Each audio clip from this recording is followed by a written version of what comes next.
In a bit of a review, I'm here with the Tesla Model S rear subclip that has the drive unit, but also most of the suspension, the rotors, even have wheels and tires on a little bit here to give it a load and something for me to deal with. If you'll recall, we have been talking about the Tesla electronic parking brake. There is an extra set of calipers.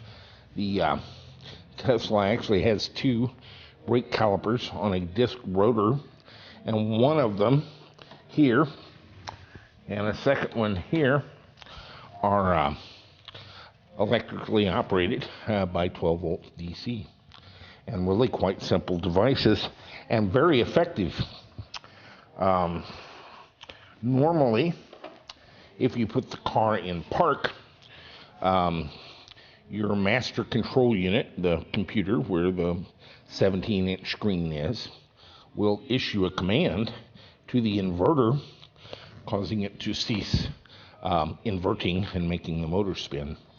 That's picked up by this little unit, which Tesla calls the electronic parking brake electronic control unit, and it simply has some CAN interface here and some 12 volt interface here, and when you put it in park, it simply applies 12 volts to each of the solenoids on the electronic parking brakes, causing a worm gear to run and the brake pads for the calipers to clamp onto the rotor quite firmly, actually. If you then subsequently put it in drive, of course, that causes a different cycle in the drive unit, but it also causes this unit, in fact, drive, neutral, or reverse, will all cause a cycle to release these electronic parking brake by running the motor in reverse, reversing the polarity of the 12 volts applied to it. Very simple system. And backing them off, releasing the calipers and the brake pads from the rotors and allowing the wheel to turn freely. And I turn them by hand. Of course, with an open differential, the opposite side turns the other direction when I do that.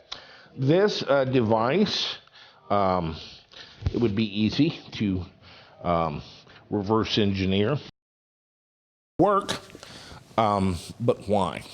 We're applying 12 volts in one direction and then 12 volts in another. There are also two lines out of these electronic parking brake assemblies giving us a current sense. We don't need a current sense. We're applying the current. We can sense it at the point of its application. And so we simply need to be able to reverse the polarity, detect the current, and do that by CAN commands. And we don't need this little computer. And in fact, we have replaced it with one of our own, basically an Arduino CAN DUI, one of our Arduino DUIs that has a CAN channel on it, a single channel, and a device from Pololu, which is an H-bridge. And we've actually made a little bit of a change there in what we were using. Let's take a look. Okay. I am here with our electric parking brake right here. And this is kind of what I've cobbled together. Recall from last week, I had talked about using a Pololu board. We've actually changed direction on that to some degree, and I'm now using the Pololu Dual VNH 5019 motor driver. And what that is a shield that goes on the Arduino DUI, dramatically reducing my wiring overhead.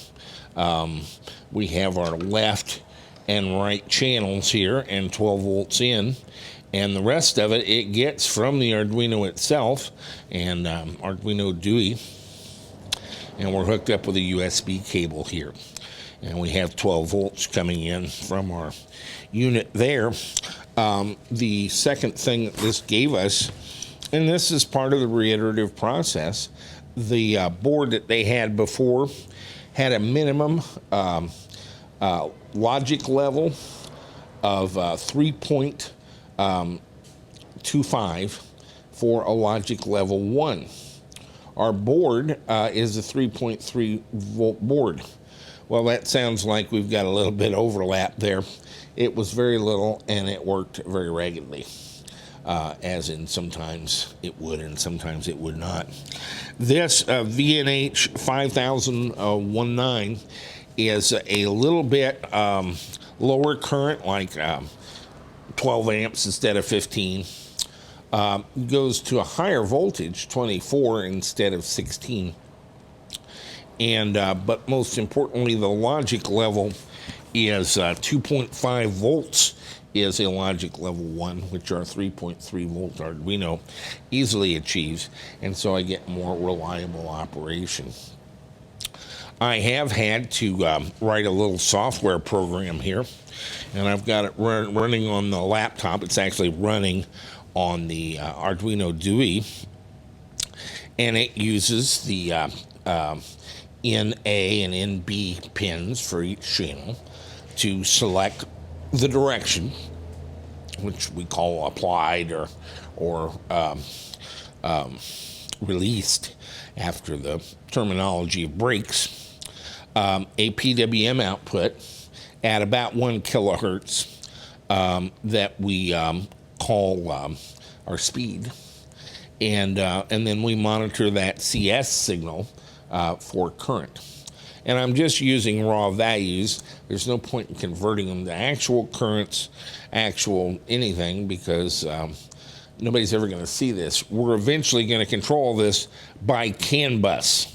And here's my 2 CAN lines that we'll hook into the CAN bus for the inverter on the subclip, and I'll simply send a message to this board from our controller to apply the brakes, apply left and apply right, and to release the brakes, release left and release right, whenever going in and out of park.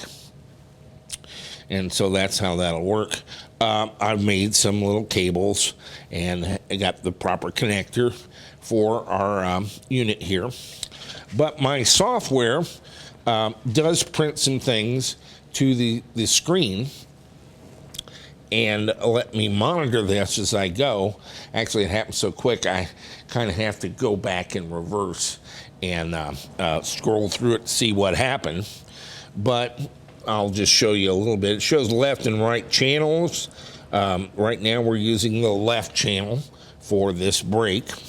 The pulse width modulation, the current reading, and then we have 4 states: released, opening, closing, and applied. And then I'll have a 8-bit value that is simply your state that'll go over the CAN, right brake state and left brake state, that will represent those 4 values in one 8-bit number for CAN purposes. And so I've got this going here. I can enter a lowercase l to close it and uppercase L to open it, or maybe the reverse, I'm not too sure. And the same with the right, which would do the right channel that's not hooked up right now. Let me put in an L, let's see what happens. And not much, we hear a little click. And that's because we're already fully released. And you can see my little block will come right out here now. And we're really kind of loose in here. The plunger's fully retracted.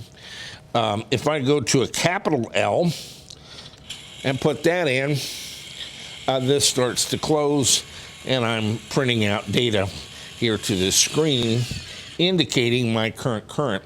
I have set an arbitrary value of 2,500 out of 4,096.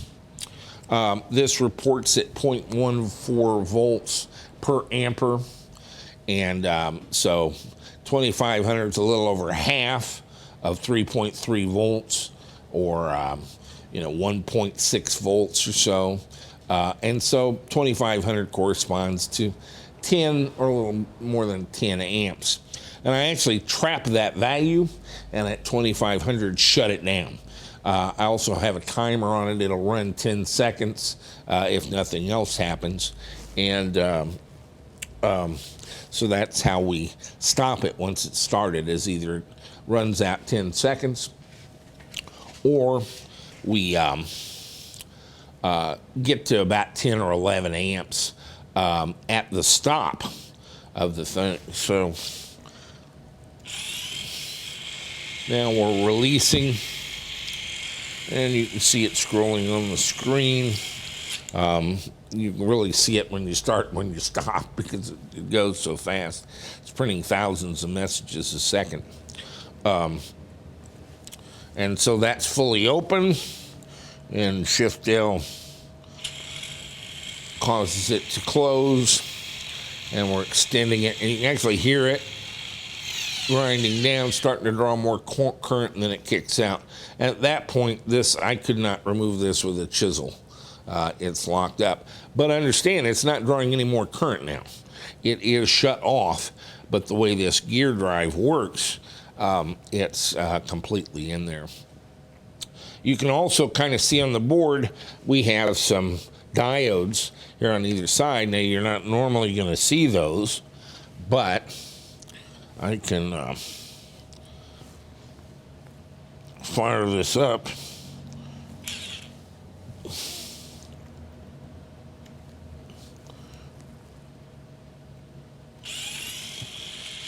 And you can see this actually goes out. It's drawing so much current, but that's the green side. And then if I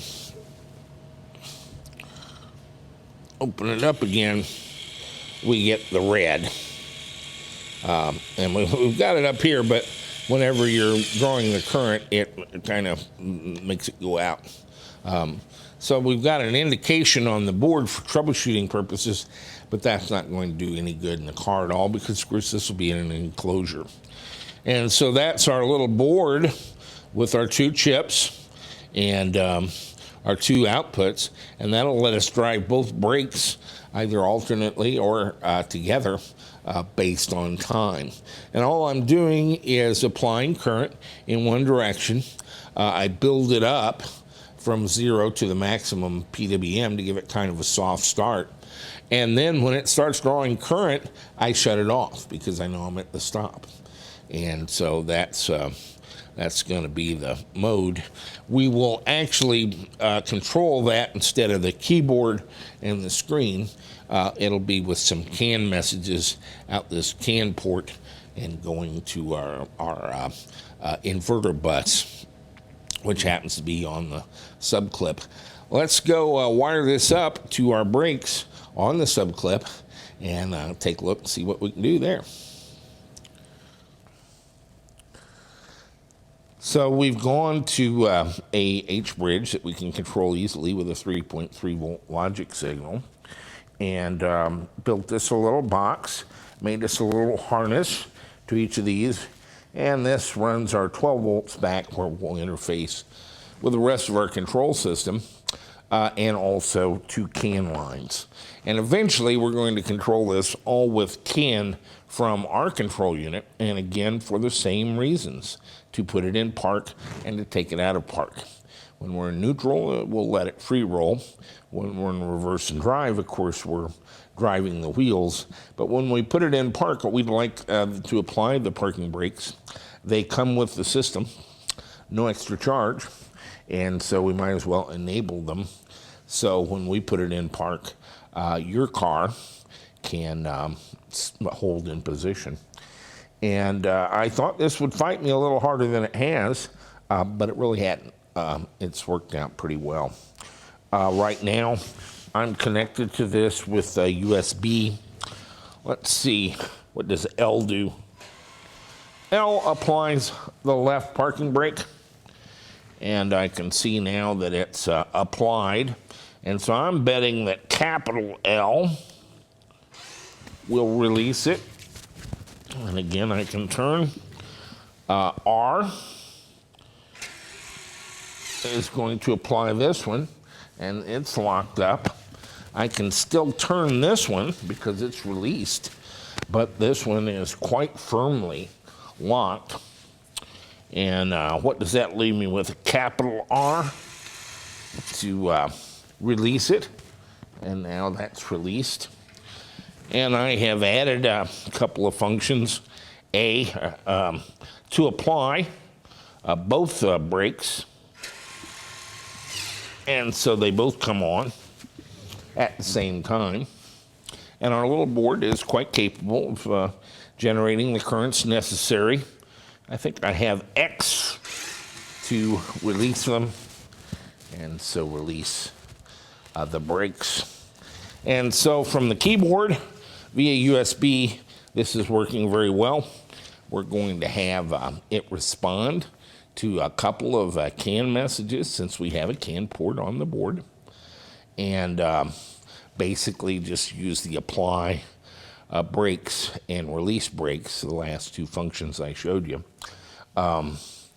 It also will report its state, so I'll have the controller able to query what state each of the brakes is in, and command it to apply or release, and then it'll be able to query for the state again. And so we'll just deal with the parking brakes very rarely, and just when we're going into and out of park, and I think that'll be sufficient. It does use a bit of 12-volt current. Whether we can go through our current fuse box and the 12-volt we're already routing to the inverter or not, we'll just have to see. But if worse comes to worse, we run another 12-volt line from the fuse box that we include with the kit anyway. We're getting a number of inquiries over the drive systems. I'm kind of putting them together as fast as I can keep up with a demand. These are people we are assuring that these are beta units. They're going to face wiring changes and software upgrades. Most of them are most concerned with the mechanical installation of the drive units. And so they don't seem to mind that at all. And they're fairly technically competent people at this point, so I'm fairly confident with it. But we've never put them up on the website for sale or otherwise talked about them except in the videos. And we're pretty much making them as fast as we can, which is going to, for some time, be sort of a hand build-up of a unit, which will take a week or two for each unit. It's not something at this point that I can train the feral children of the neighborhood to do. And so it's kind of something I have to do a step at a time. And that's going to be the case for a while.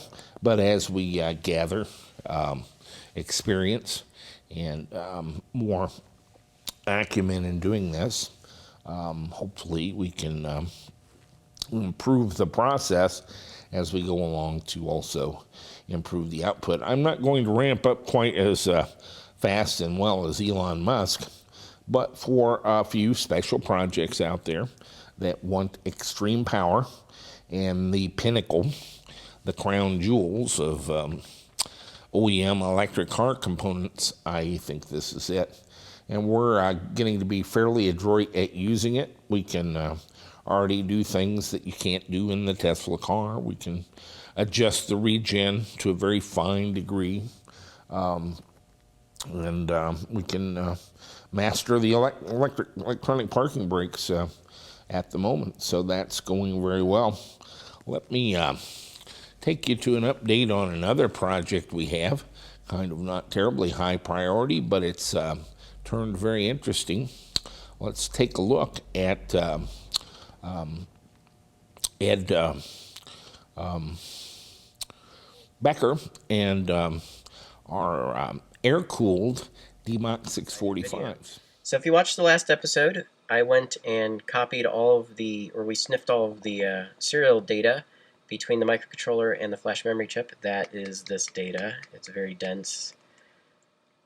Tons and tons of information in here. So what you do is you export it and you end up with something that looks like this. So it's got tons of data in it. It's got all these timestamps, and if I find my mouse, there you go. I've got all these timestamps in here, and what they do is they essentially write all the pages of the flash memory chip. After they're done writing all of them, they read it out to verify that they actually went and, what they wrote is what they actually stored. So they read it back out. And so that's what we're after. So I go and find all the read requests and remove those, remove everything else, and we're left with this, which is all of the read requests. So next we process that into a nice flat file system. Apparently it's been modified outside, but anyways, I have it open on Beyond Compare. We'll show you that in a little bit here.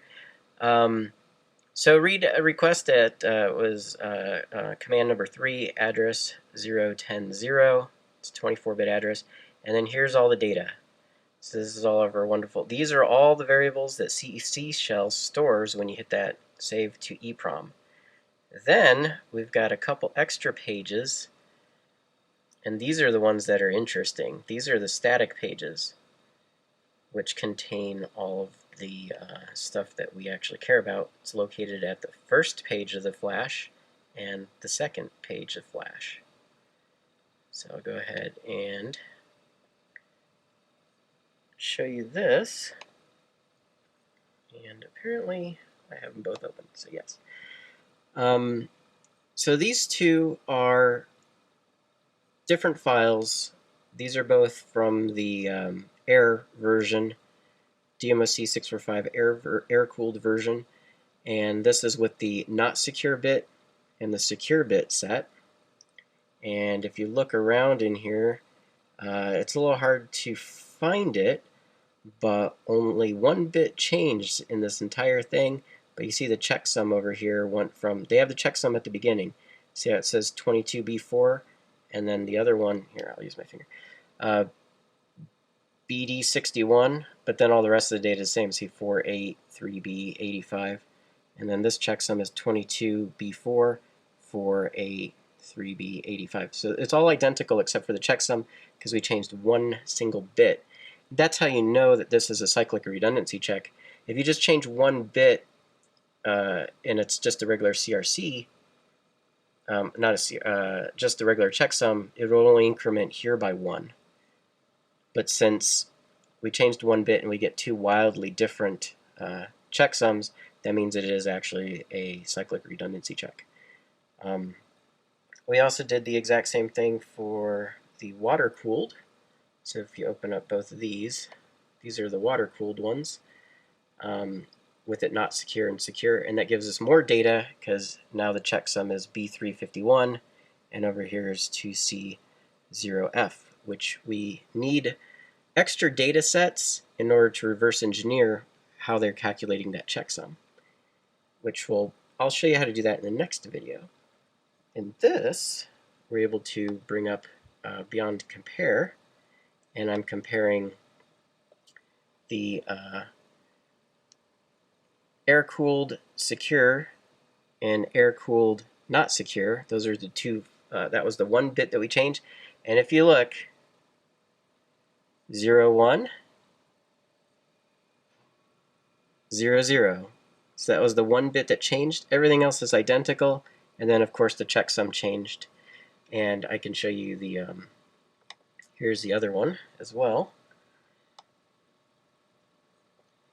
And you can see this is the water-cooled. So this is the one, this is my Bmw Sf water-cooled version. And I changed one bit. It's right here. And you can see it became 0 when I turned off the secure. Actually, which is funny because it's actually backwards. See that one is, I've labeled these wrong, not secure, and use secure. That should actually be a 1 there. That should be the 1 and that should be 0. But it doesn't matter. This is just a file name that's wrong. But you can see the checksum here is at the beginning of the file, not at the end like it normally is. So the ends are the same. So the thing that everybody's been waiting for, this is comparing the use secure versus use secure from the A versus, or for the air-cooled, so air-cooled, water-cooled, and I guess technically that's wrong because I just found out that that bit is flipped, but it's okay, it doesn't matter. Somewhere in there it's flipped. But you can see there's a lot of things that are different, and that's probably because the water-cooled one I've played with, playing with different settings and things like that. So we'll just ignore all those differences. But down here is where it gets interesting. So these two pages, you can see if we look over here, you see that where it says 12. 12 hex is 18. And over here it's 11. 11 hex is 17. So that looks like our byte. Now if you look, I think what it stores in here is the trouble codes.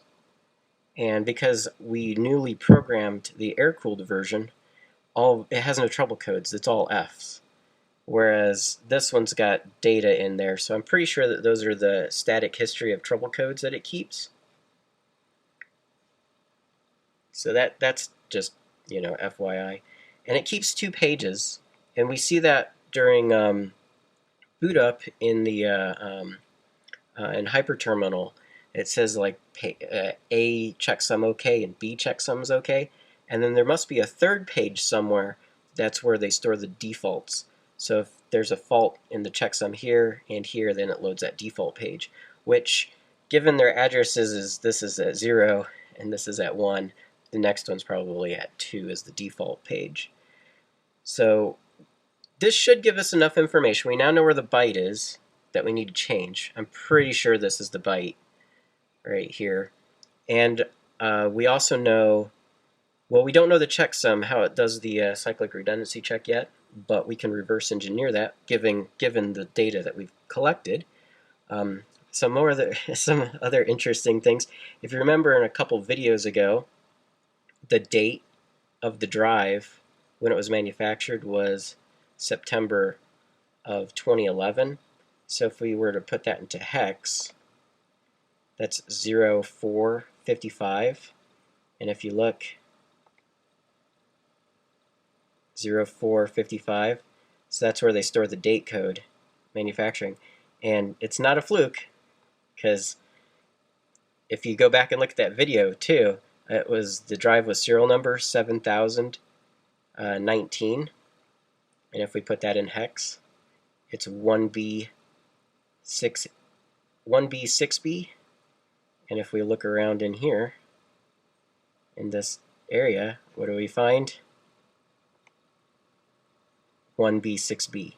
So this page is storing all the static stuff that was all the stuff that was listed in that the dot box variables that were read-only in CC shell are all stored in these blocks. Video. So anyways, this video. In order to change this byte from 11 hex to 12 hex, we need to be able to calculate the checksum, otherwise it'll have a checksum error and it won't use it. And in order to calculate, we know it's a cyclic redundancy check because changing 1 bit caused a large change in the checksum. So we need to go and reverse engineer that. So what I've done is I've essentially broken it out into a flat file. I've gone and the checksum I put at the end, so it's just one giant long string. So I've got one with the 0x in front of it, and it just keeps on going and going and going. So the checksum's all the way at the end now where it normally would be for the programs that I'm going to use. And if we go all the way back here, same with this. This is the same stuff, same data, it's just doesn't have the 0x's in their designate hex. And what we're going to do is run command line here, and let's go ahead and make that big. Hard to type one-handed, but we'll make it happen. We're going to reverse engineer the checksum using the reverse engineering checksum program here. And so this is just to bring it up. We need to tell it the width, which is, we know it's a 16-bit checksum, cyclic redundancy check, and we want to tell it S to search for the algorithm, and then we're going to give it some data. So let's do width of 16 and dash S to search for it. And then what we need to do is grab, it needs some data. It needs at least a couple packets. And so it takes this as a flat file like this. We're going to copy that. We're going to go back, and you can't do Control V, but you can come in here and do paste. So that's one instance, and it expects to checksum at the end, so that's what we did. And we're going to go grab the other file here. Make sure we're at the beginning. Oops, did I get it all? Nope. There you go. I'm going to copy that, and we're going to go back and paste it in as well. And so now it's got two instances with varying data, and that should be enough. We hit enter, and it calculates our calculates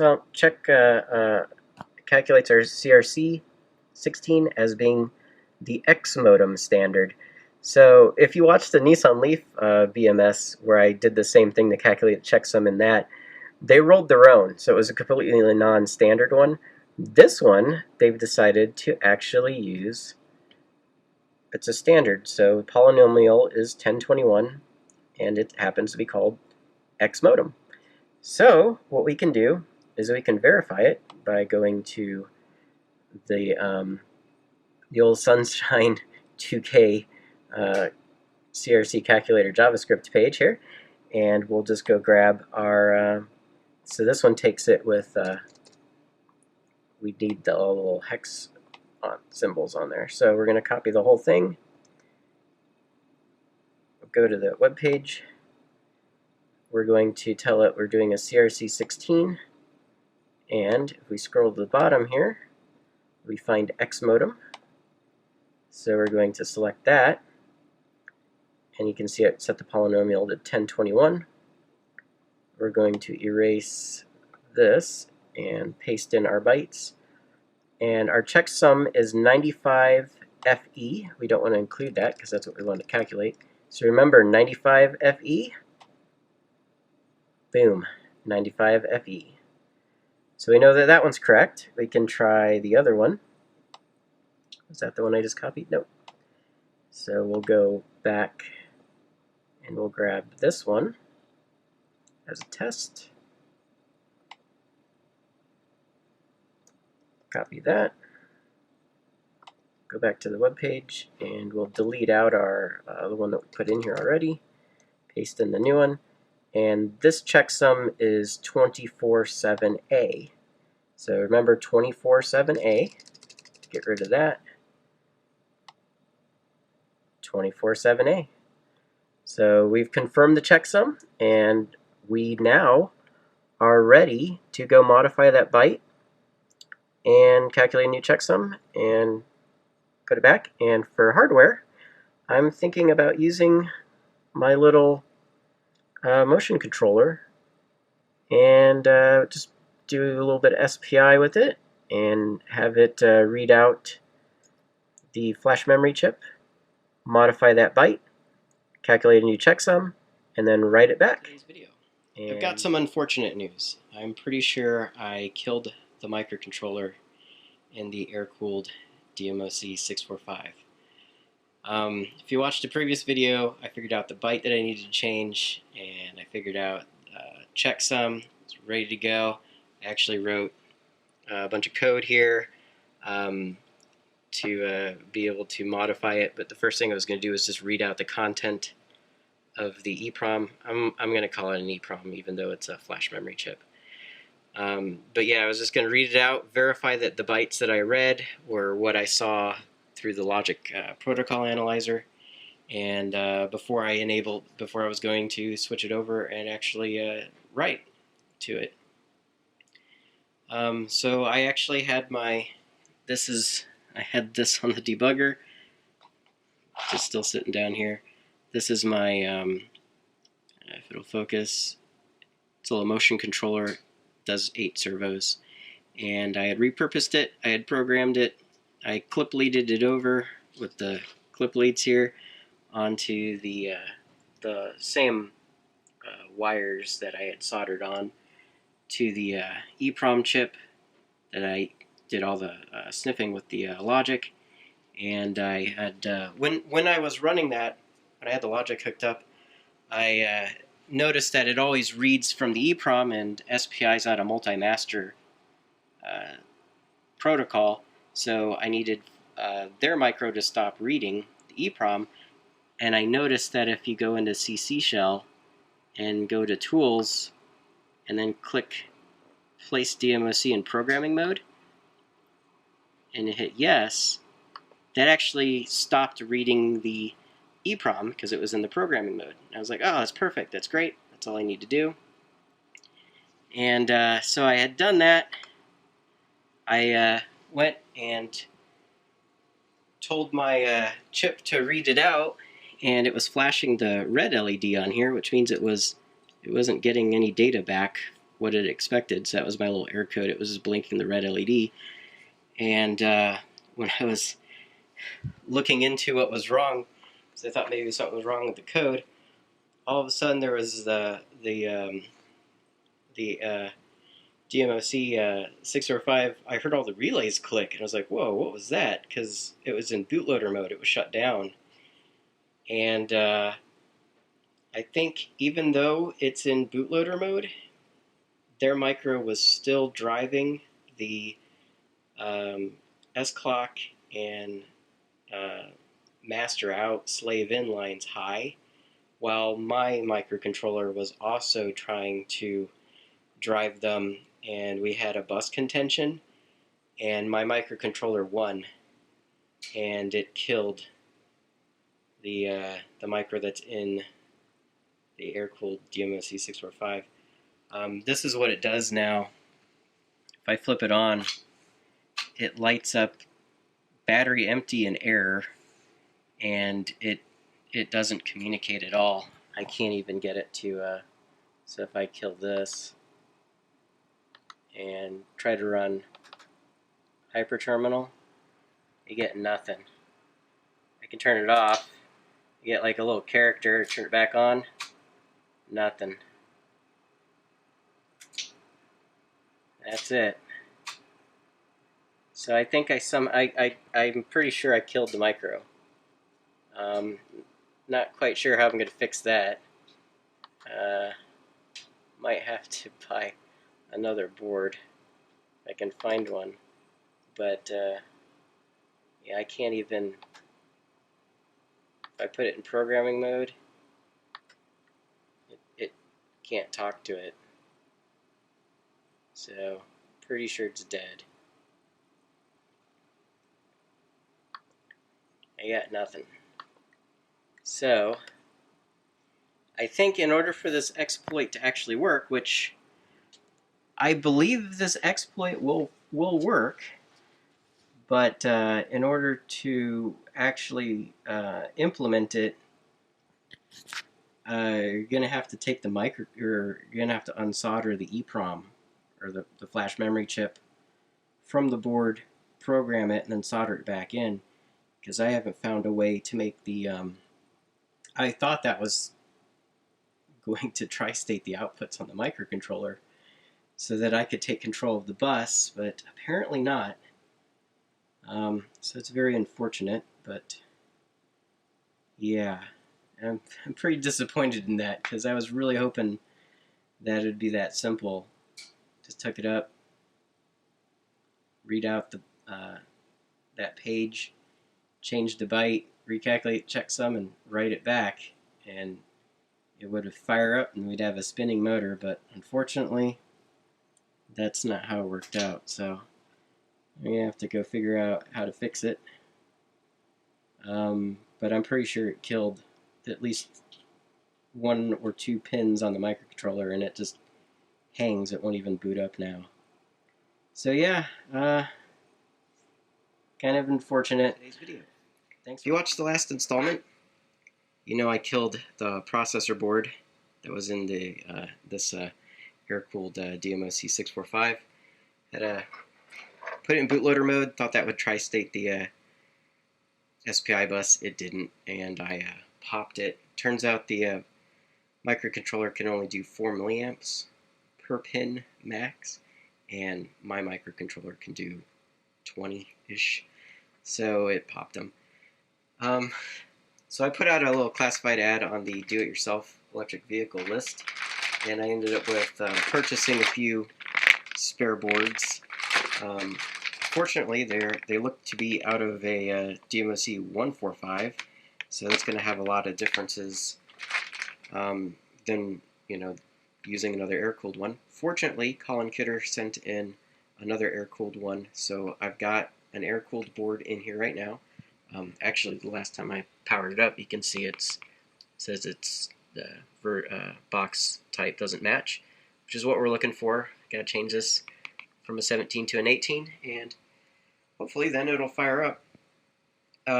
Also, Jack from EVTV sent me a whole nother DMOC 645 air-cooled version. I have it in a box in here. I haven't taken it out yet. I wanted to make sure I got this working with the board first, replacement board. So one of the things I did is we come down in here. I've got my little board. It's hooked up. I have 1K resistors on all of the inputs and outputs on the SPI bus to prevent drawing. So that limits me to 3.3 milliamps, which is below their 4 milliamp absolute max if there's a bus contention. You can see I've clip leaded in still, soldered some wires onto the to the flash memory chip. Trying to do it in situ. It's probably, we'll see. It's not. I don't think it's going to work though. I think I'm going to have to unsolder or lift the pins on the chip here. I'll show you what's going on. But so you can see this is the JTAG port, and I have a jumper between pin 2 and 5, which forces the micro into reset mode. Actually just halts execution, so because that's the first thing it does when it powers up, it doesn't have a chance to actually set the output states. So when I flip it on, you can see it doesn't, this screen's just static, it's not booted, it doesn't run, execution is halted, and that's what we want. So right now all the inputs are tri-state, so I've got this all hooked up, and we can go ahead and run this. So problem is I got to download the code to it. I'm running in debug mode, and I'm not actually trying to modify it yet, because I'll show you here. Actually, we'll run this, start a new capture, hit run here, and it's got a little blinky LED on there, so it blinked really quick. It already read it. So if we go back over here, we can stop this, and we can see what it read. So here's the data, and this is what's interesting. So this is my initialization sequence, right? And it's checking to see if it's ready, and it's never ready. It's always returning back data. And the reason it's returning back data is, so it's tri-stated. I can now read the chip. The problem is they didn't put any pull-ups on any of the other chip selects on the board. So I'm getting data from So even though I'm chip selecting just this guy, clocking and then sending out, I'm reading the status register, and I'm getting back random values here. This should be 0. So finally I got a status register read that came back 0, right? So then my code starts executing read request address 000, and then starts clocking data. But this is the wrong data. It's actually data from the real-time clock calendar chip, whatever other SPI chips they have on there, because they didn't put pull-ups on the chip select lines. So, unfortunately, they're all talking simultaneously while I'm trying to read it, which makes it very, very difficult. I guess you could randomly power cycle it. If you look, it actually does come up. See how there's LEDs on? It comes up random, like every time. If I power cycle it, you'll see that these lights will come up differently every time, because they don't, it's like they don't even initialize anything. See? Now you got a yellow one over there. Both the red and green are on. Let's turn it off. So, yeah. Probably have to wait longer. But they come up in different configurations based on that. But unfortunately, it doesn't look like I'm going to be able to just halt the micro like I was planning on doing, and then reading out the flash memory chip and then writing it back, because everybody else is still on the SPI bus. So I don't know. I have to think about it. It might just be, I mean, the problem is the boards are conformally coded, and it's a very hard conformal coding. You actually really have to scrape pretty good to get to be able to solder one of the pins, to scrape through it with your soldering iron. And I think it's going to be really, really difficult to actually pull the flash memory chip off, because it'll essentially be glued to the board without getting something.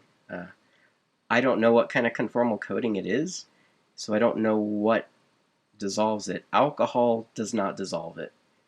It definitely takes a lot more than that. Maybe acetone. I hate to cover the board in acetone, but I don't know. Might just have to lift the pins on it, but you risk damaging the chip when you do that. So I don't know. I'm going to think about it.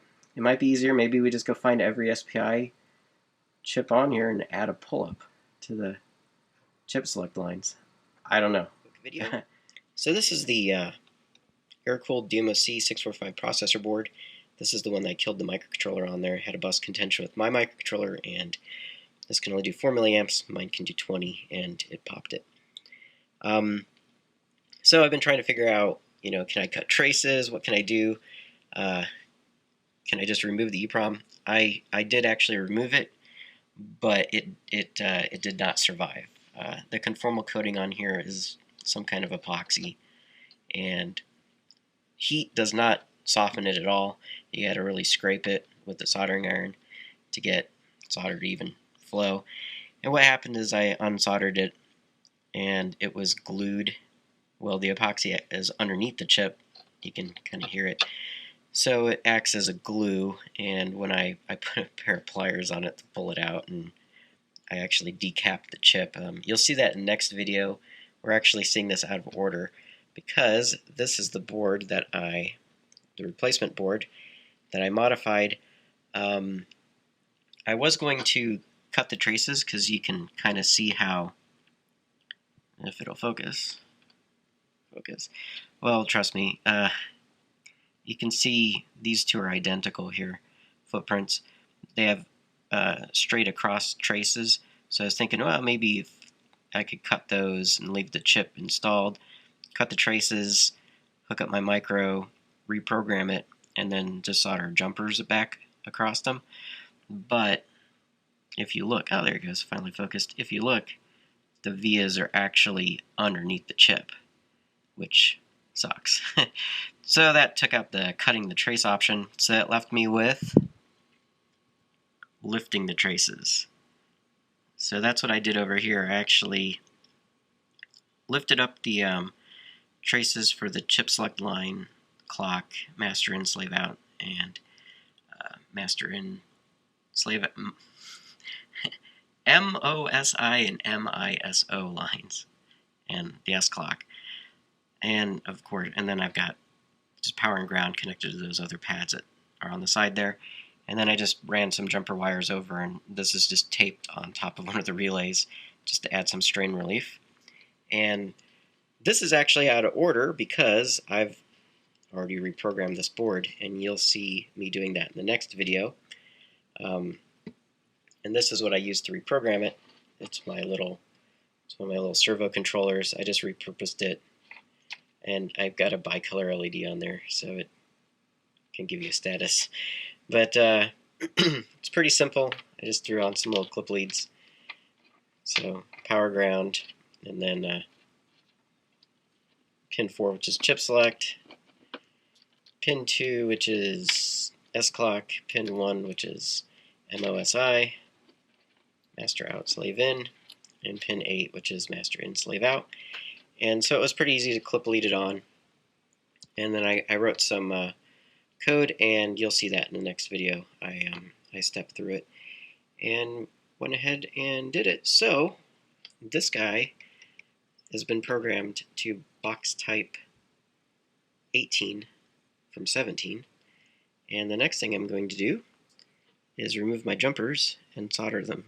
Carefully bend the pins back down and solder them back on. Actually, you know what? I think what I'll do is just solder in like resistor lead. So if I do have to make more changes, I don't have to bend them back up because they're probably pretty fragile and they could fail at any second. So that's the plan. I don't know if you can tell, but you can kind of see the pins lifted. In today's video, some progress has actually been made.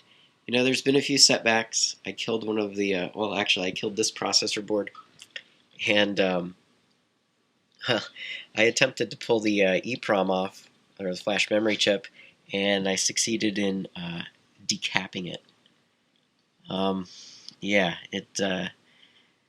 this conformal coating that they use, I think, is just epoxy. It's very hard. Soldering iron doesn't soften it at all. You kind of have to scrape through, and you can see down here it's still, like underneath, it essentially glued the chip to the board. So it made it extremely difficult to remove. I ended up damaging it. So with the replacement board that I received, I ended up lifting the pins, and that was a very sketchy kind of endeavor to make sure I didn't break the pins, but they've been successfully lifted, and I've hooked up my little board, which is down here, is hooked up to it so that I can now read and write to the flash memory chip. So I lifted the master out, slave in, master in, slave out, the S clock line, and the chip select line. When it boots up now, of course, we get nothing because the microcontroller can no longer talk to the flash memory chip, so nothing even shows up on hyperterminal. And so we've got it all powered up here, and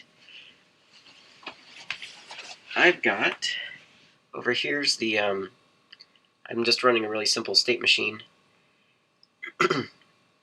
and then this is the actual EEPROM contents right here, and we're going to go ahead and run it, and I've got a breakpoint beginning of state machine, and it's, yes, I know it could be a case select, but it's just a if, else, and else if type thing.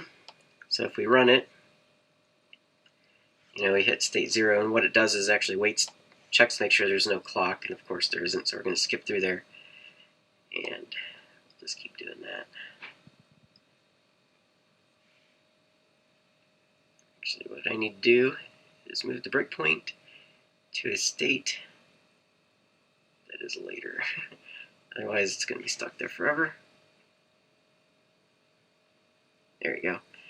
Okay, so we're now at state 20, and we're going to read the EEPROM, and that will populate my array here. So we're going to hit run, and we just read out the entire contents of the EEPROM. including the first 2 bytes here with the checksum, and then that's our 17 that we want to change to an 18. 11 in hex needs to become 12 hex. So I'm going to hit run again, and we're going to modify, and now we've changed it to 18. We've recomputed the checksum, and now we're going to write it to the flash memory chip. So we just wrote it, and we're going to verify that. We're going to read it back. So we read it back. See, we advanced states, but the data didn't change. So we're good there. That was page 0. So now we're going to do the same thing for page 1. So we're going to run again. And you can see this is the second page, and it's still set to 17. And then we're going to modify that. So now it says 18. We recomputed the checksum, and we're going to run again. It's now been committed to the flash chip, and we're going to hit run again. And it read it back out and verified it was good. And if I hit run one more time, we got the green LED. I didn't show you the LED, but it turns flashes red while it's waiting for the if it detects a clock, so it doesn't try to write while the micro is talking to it. But since I've lifted the pins, that's kind of like legacy code from the old version. And then it turns yellow. It's a bicolor LED. It turns yellow while it's writing, and then it turns green when it's done. So right now we're at state 200, which is the last state. So we're done. And if people want this code, I can give it to you. It's not that impressive. It's just really quickly kludged together. But anyways, so I am ready to take all of my mods back out, solder those pins back to the EEPROM, or solder the EEPROM pins, bend them back very carefully, solder them back in, and the next video, hopefully, we won't have that box type mismatch error anymore. As you can see, I've got the air-cooled Bmw Sf back together. It's been wired up to the contactors and to the motor. And I've got the good old DMOC adapters hooked up down there, and we're ready. So in the last video, I modified the EEPROM, or flash memory chip, from 17 to 18. 17 is the air-cooled box, 18 is the water-cooled, and it was giving me a fault because it was expecting me to be water-cooled. And are you ready? I'm going to flip it on. There's no more warnings, so everything's good. So if we kill this, yes, I am sure. We'll go run CC shell real quick. And connect. Do you remember the GUID? That's okay. Cut and paste does.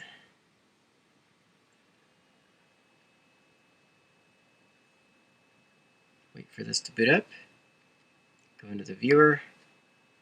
Let it load. Box type is now 18. Look at that. So, that means, and look, Demo state is now ready, no longer critical fault. So you're ready to see the motor spin? It's been lots and lots of videos. It's about to pay off. We're already on. Put her in forward. Give her a little bit of throttle.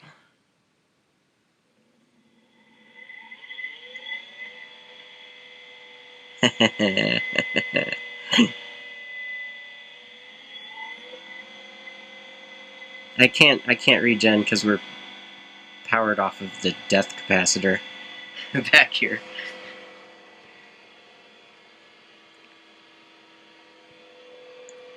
But that looks like that is going to work perfectly fine for those that want to go through all the trouble of a hardware modification. So pretty much have to lift up the pins on the EEPROM, program it, then solder the pins back down, and then you're up and running. I think a more elegant solution would be to, now that we know that just changing that byte is all it cares about, so there's two solutions after that, software-wise, where you don't have to open up the drive and make the changes. Either go through the firmware and find where in the hex file it's comparing that byte to, another byte, and change it in there. So for the air-cooled ones, you change it from the code expects 18, so you just change it to compare against 17.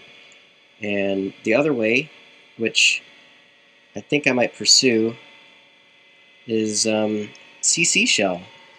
Since it can read that byte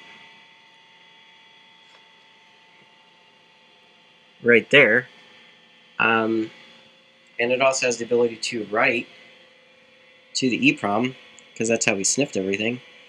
We know it's just sending over a data structure, and it'd be interesting to go and see if we can't craft a serial packet that modifies the byte from 17 to 18 and then commits a save to the EEPROM. Now, CC shell might have some engineering mode that we don't know about, or a different program that they used, because somehow that gets programmed into the EEPROM. And I'm pretty sure they don't do it before they solder it onto the board. They've got all these boards built up, and then they put it on a test fixture and write to it. Excuse me.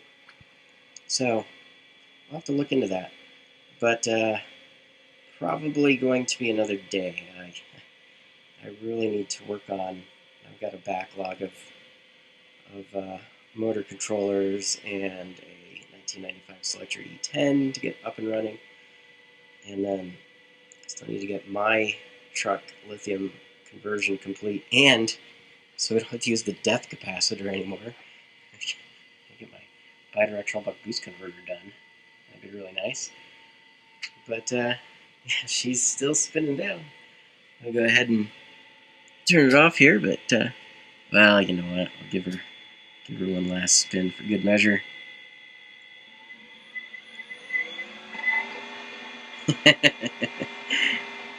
But yeah, it's working.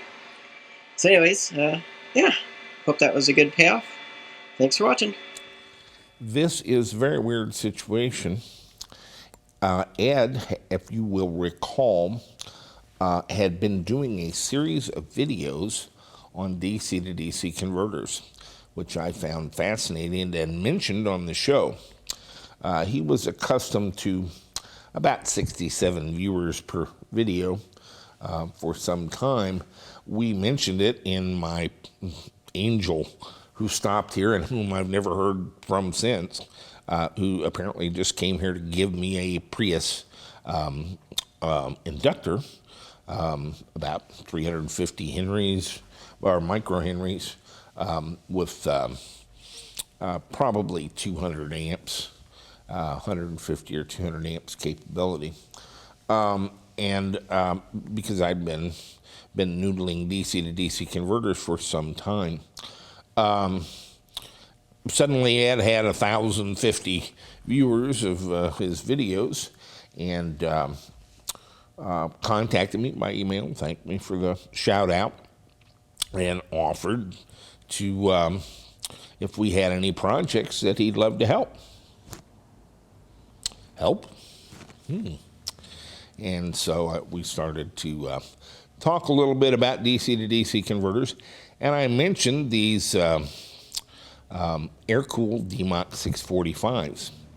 They will not take a flash of our firmware that we use to run the liquid-cooled Bmw 645s. They are set up for the AC90 motor that Azure Dynamics used to sell, putting the Selectrias and so forth, and they sold a few of them to the hobbyist community. I never liked the motor. And in fact, the air-cooled DMOC is kind of bulky. It's larger because it has all the fins. But I'm apparently not the only one who didn't like him. A guy contacted me and said he had 100. Turned out he had 94. I bought the whole lot from him at a very low price. But with little in the way of idea of how we would use them. I knew that they were not going to work with our Siemens motors. But I thought, well, maybe we can do something. And then Ed offered to take a look. I was in awe of his hacking skills in the session you just saw, and told him that I was in awe, and that to an aboriginal such as myself, it was indistinguishable from magic what he did, and that we'd like to have him do a lot of things with us in the future. He hadn't really quite finished the air-cooled DMOC 645. He confirmed that it was the type, the box type 1718, which we had already seen this come up on a display, but he'd actually changed it and made the motor spin. And Colin was subsequently able to edit our image that we flash to where it looks for the other number instead of the 18, looks for the 17. I'll get that backwards, but in any event, we have a editable image. But Ed never did finish the project. But he did want to be paid, and thus ensued a bizarre set of email messages, which are not at all what you think. I was actually perfectly happy with paying him, and in fact, was trying to get him to get on board with us to do further things in the future. But he abjectly refused to finish the one he was on, said he was very, very busy, and it got bizarre from there. This reminds me, it's a cautionary tale. Engineers shouldn't try to be in business. This is the bottom line. When we first acquired the equipment from the Azure Dynamics bankruptcy, I identified the engineers who had been doing the software in the vehicle control unit, and contacted them and asked them to help us. The vehicle control unit we couldn't use because it dealt with a whole lot of other things in the eTransit Connect that you're not going to have. So we wanted to do a stripped down version that just drove the motor. But I did want the source code, and we wanted to make a couple of things editable in it by anybody, where they could change the things like the level of regenerative braking and some points on the throttle curve, perhaps the operating voltage, a couple of minor things like that. And use different kinds of accelerators, throttles with it. And so a couple of items that would be configurable just by USB or serial port and so forth. So we talked about this quite a bit.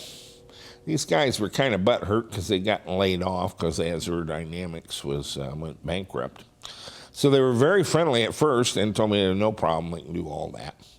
And then they informed me that, of course, they were professional engineers and would have to be paid a commensurate rate for their efforts. And I told them, well, shoot me a number of what that means, and if it's something that makes sense for us, we'll pay it gladly, and if it doesn't, we'll find another point of attack on this. But let me know. Well, they had to get together and talk about it. And but he did want to warn me that it'd be a lot. I said, well, how much is a lot? Well, it's going to be a lot. It's going to be a big number.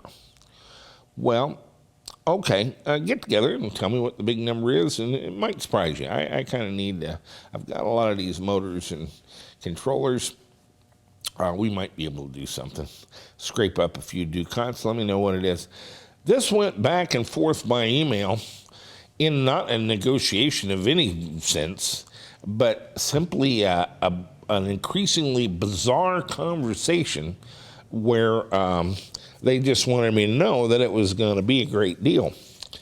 And I kept assuring them, well, if it's too much, it's not a problem. We just won't do it.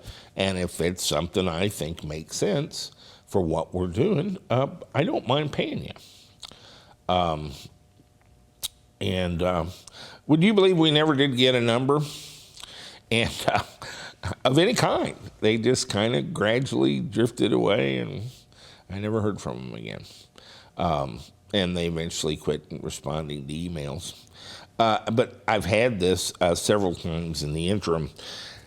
The problem is, if you name a number and I say yes, it's the wrong number. You probably could have named a higher number and I would have still said yes. And if you name too high a number and I say no, where else are these guys going to sell this particular bit of knowledge? I've got the motors and the controllers.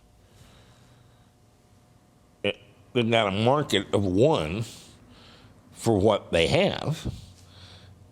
And if it's too high a price, and I say, well, okay, I just can't come up with that number of ducats for that. There's no way to ever recover it. And so they don't want too high a number, but they don't want too low a number. They don't want to leave anything on the table. It has to be priced perfect to where it's at exactly the right penny, where if they want a penny more, I wouldn't pay it. And I've seen engineers try to do this over and over, priced to perfection. And it's a bizarrely naive approach to business. In any kind of thing, you have to find out what people need and work out a plan where everybody gets what they need without regards to what might have been. What do I need and what do they need? And whenever I'm dealing with people who contribute, it's nobody has to do anything for free. What do you need? Do you want to come be on the show? You want me to talk about you a lot? You want me to talk about your projects? Do you want hardware? Do you want money? Money is actually the most problematical, and it's not the most problematical for me. Actually, it's the easiest one for me. But it always winds up with everyone reevaluating constantly whether they got the good end of the deal or the bad end of the deal. And it's just people that shouldn't be doing deals at all. They ought to be working for a salary for somebody. And that's my take on it. In any event, I feel badly. A very talented kid, but by the end of the series of emails, I didn't want anything. In fact, his father contacted me. I said, look, here's some money. Keep the DMOX. No, don't come visit. No, don't return anything. Don't send me anything. I do have some occasional incidents with some of our viewership, and I've learned to be a little bit cautious. In any event, Colin has another line of attack, although I think the firmware image will work for driving the Siemens motor, and that's a good thing. But while we had all these things sitting around, you know, the difference between an inverter and an AC inverter to make grid power from a battery is not a whole lot different. And in fact, the difference between an inverter and making an MPPT or maximum power point tracking charge controller to take solar power and charge batteries is not really a very different task from being an inverter to turn a motor. And indeed,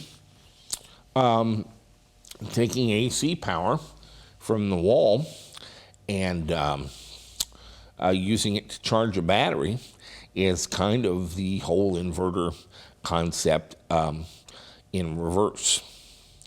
What's the difference between all those things? It's the same switches, the same. You do have to have inductors, which you get from the motor, and you kind of have to supply if you don't have a motor. Capacitors. It's back to Wolf's DC to DC converter in many ways, hardware-wise. And here we've got a 118 kilowatt device. All we have to do is be able to change the software knowledgeably. And so Colin has done the pinouts for the gate drivers for the air-cooled Bmw 645 and is working on a board that will not only do Johann Hubner's volt-hertz type control, but we're hoping a true field-oriented control system running on Arduino to drive a motor, charger, charge controller, etc. Let's take a look at what Colin's up to. Another installment of video here on this motor controller project for the Bmw 645. This is, as you can kind of see, it's upside down, but main board version 2.0 of the control board for DMOC. I don't have, I'm kind of in my basement right now and I don't have a DMOC home, but I'll probably be bringing one tomorrow. So right now the 40-pin connector is not populated. But over here, these 4 chips are opto-isolators that act very quickly that I'm using to interface with the PWM interface on the DMOC 645. So I've got a, I don't know how you pronounce it, Salier logic, very handy little 8-port logic analyzer, all connected here with little clips on the pins of these opto-isolators so that I can see what's happening as I do PWM.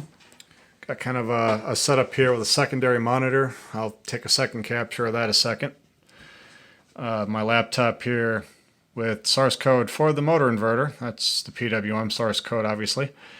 So one thing that you kind of have to test here before you really want to spin up a motor is trying to figure out what your PWM outputs look like and make sure that everything is good. You can kind of see this is a capture I've already done. It's three-phase sine waves.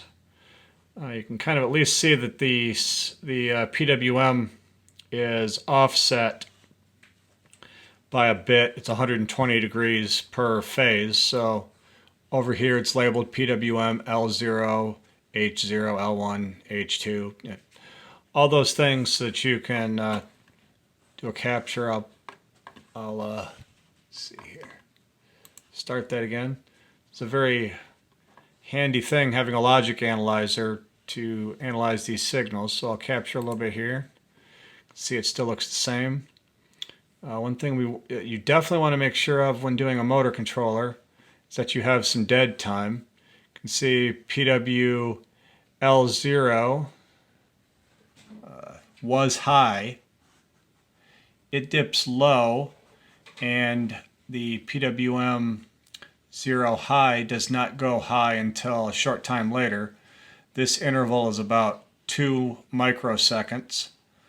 That's maybe a little bit long, but if you don't have some dead time between the time when complementary switches here, the high and the low of the same signal, if there's not a little bit of dead time, then this IGBT side won't fully turn off before this one turns on, and you'll get what's called shoot through, where instead of PWM controlling things like you want, they'll both be on and the battery will be shorted dead between those two, and that heats your inverter up quite a bit and wastes battery power. So you really don't want that. I've got about 2 milliseconds or 2 microseconds of dead time, which you can verify was correctly happening. And if we go here and I go over, it's kind of hard to tell, but eventually the PWM on-off time will change. You can kind of detect that by going here. This on pulse is 76.69 microseconds. So if things are working right with the sine wave, then further on, we'll go here. The on pulse should be different, which it is. That's 5 microseconds of on time.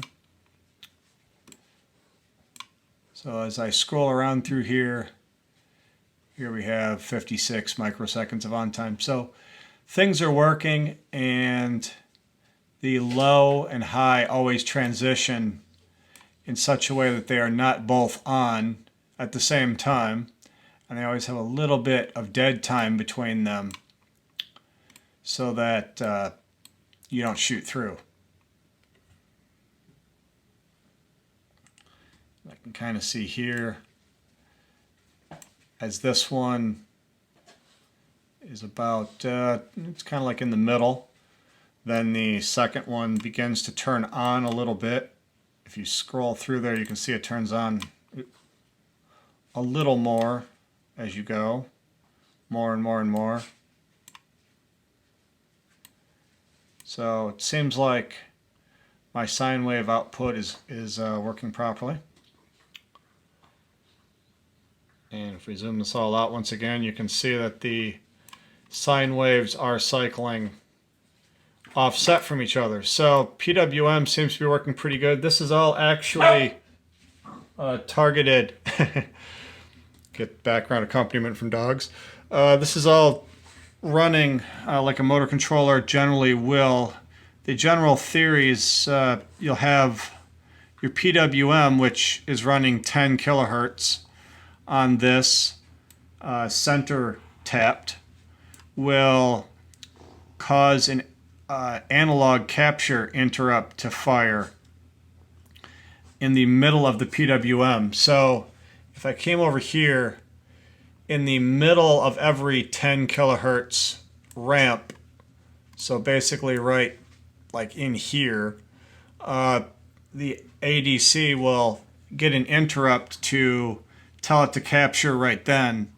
That gives you a consistent place where you're capturing all the time in a consistent spot on the pulse width modulation, so that your values are correlated to something. They're all triggered evenly, so that when you look at the current, for instance, it's always at the same spot on the PWM every single time, and it's always right in the center. So that is all happening right now. There's the ADC handler that handles that. Right now you can just see here, this is just a little test that ramps the 3 sine waves, and then we update PWM. I don't know if DS picks can do this, but what we're doing here on this chip is actual DMA capture of the ADC. I don't have to sit around and wait for it to do the captures.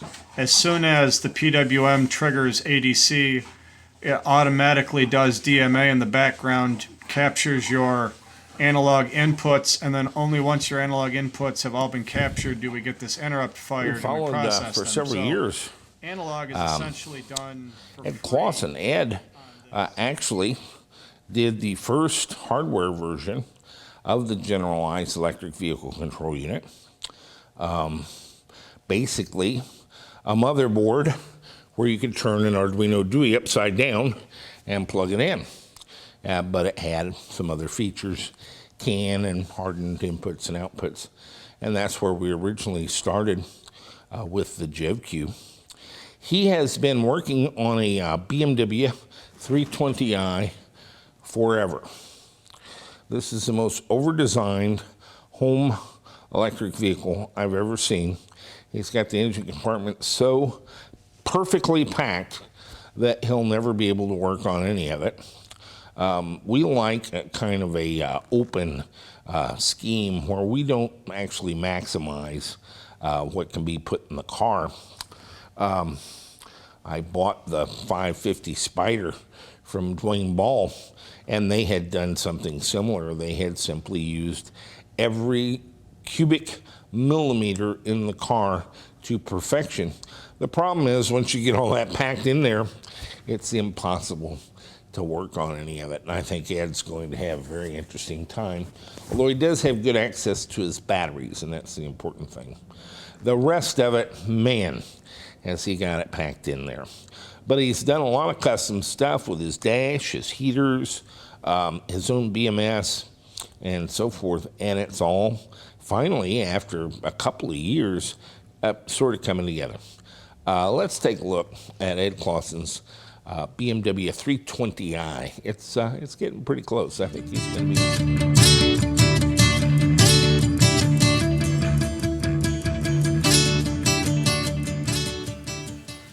Hi there, and welcome to another chapter of the electric BMW 320i project. Well, I had hoped by this time I'd be showing you driving around the car, but unfortunately it's still sitting up on jack stands. Just so many things that still had to be done, and it's just taking a lot of time. In fact, I thought I was going to be able to get the batteries all connected and start charging them, but I ran into a problem with the battery cable, and I'll be showing you that. But at least the Siemens motor is in, the front battery box is in, everything else, cabling is all done, and I'll be showing some of that. I have my instrument cluster driver, my Livid, the legacy electric vehicle instrument driver. Show you how that's working with my instrument cluster. And then the last thing was that Siemens motor was a real problem to get mounted. I had to completely re-engineer the motor mounts. So I'll show you the fun I had with that. So let's take a look. Well, here's the first test of the water pumps. Checking to see everything got connected up without the other components, but just doing a leak check and see how it goes. We got nothing. There they go.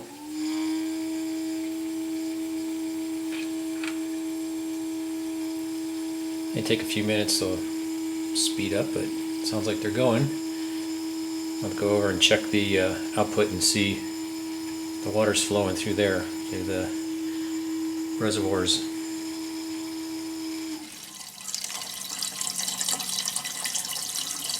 I got the water flowing, as you can hear.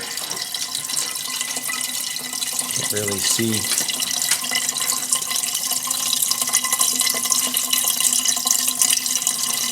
But unfortunately, what I found out was I had the little pumps mounted upside down. Apparently these DC 5 Lang pumps can only be mounted with the impeller on the top. Or it can be even at 90 degrees, but it definitely can't be upside down. So I'm going to have to change the mounts on those, but that shouldn't be too much of a problem, and there's enough hose length. The pumps are pretty short, so it should work, but well, that's one of the problems that you find out when you test stuff. It's good to know now before putting the engine back in.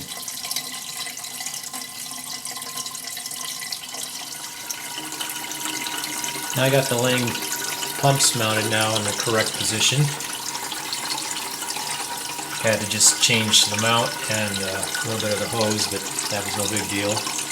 And you can hear both pumps are pumping water, good flow.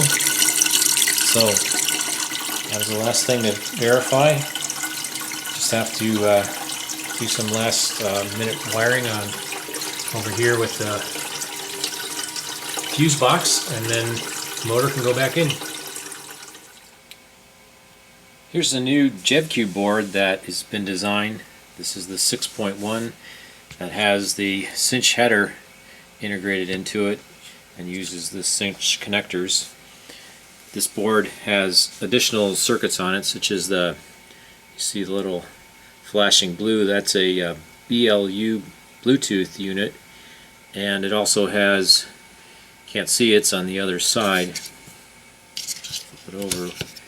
This circuit right here is a USB isolation circuit, and what we're going to try and do is make this board possible to use USB over the cinch connector and not the one in the back, which when this goes in a cinch enclosure, that the USB-B connector isn't accessible.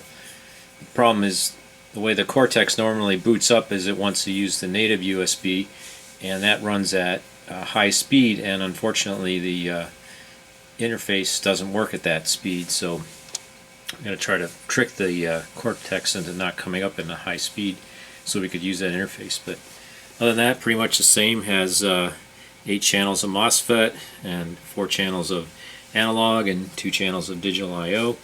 This is missing the Wi-Fi. I didn't have one of these surface mount connectors to put a Wi-Fi on it, but that's pretty much the same as a regular JevCube. Here I'm testing out the board that I modified to be my instrument cluster driver. I call this the LIVID, L-E-V-I-D, the Legacy Electric Vehicle Instrument Driver. And what I've done to it is I've added this daughter board, which has a serial isolation chip on it and an I2C isolation chip on it. And so what the serial does is it comes out through the pads that normally were for the analog input, and that takes the serial string that goes to the little serial display that's in the middle of my tachometer. And then the I2C is used to go down to this little DS 1372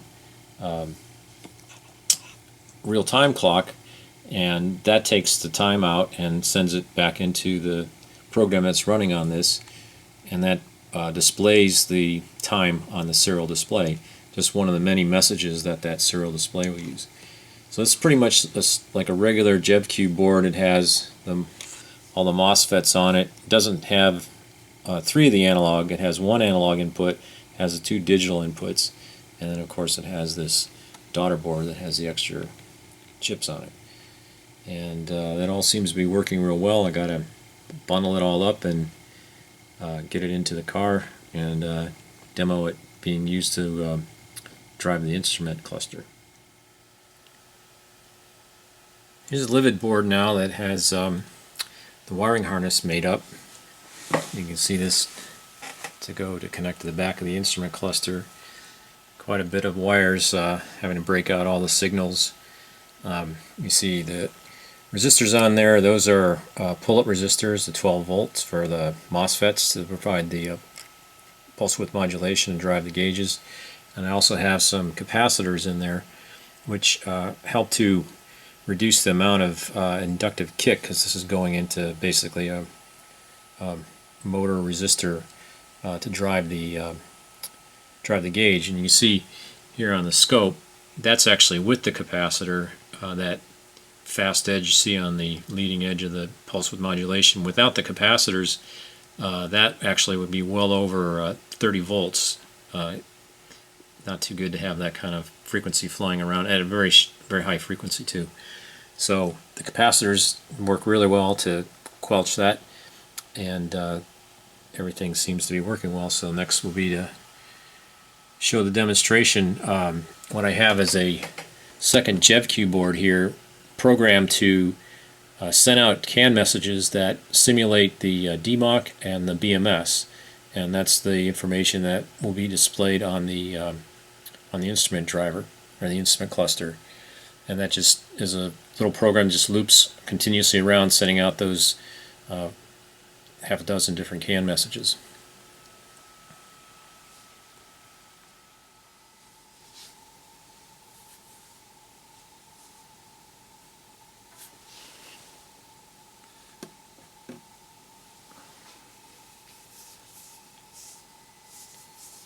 This is showing the simulated CAN data coming out and being displayed on the analog gauges that are being driven by the LIVID through the pulse width modulation. This just ramps each gauge up and down from its lowest to highest value.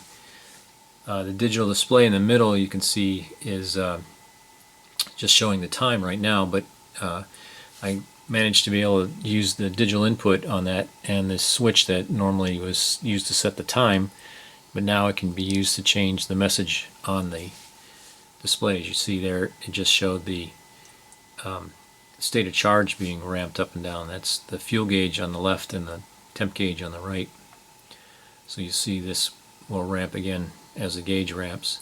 And then I have one of the idiot lights light up when I get down to a couple of amp hours left on the battery. But it will display any of the analog data as a digital. And it's just a more precise way to see the data.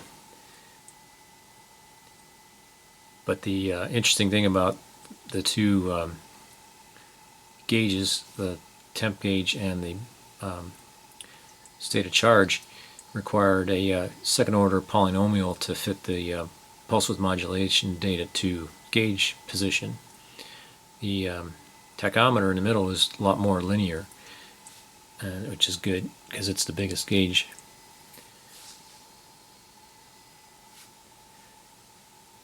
And there's also other messages besides just what's on these analog gauges.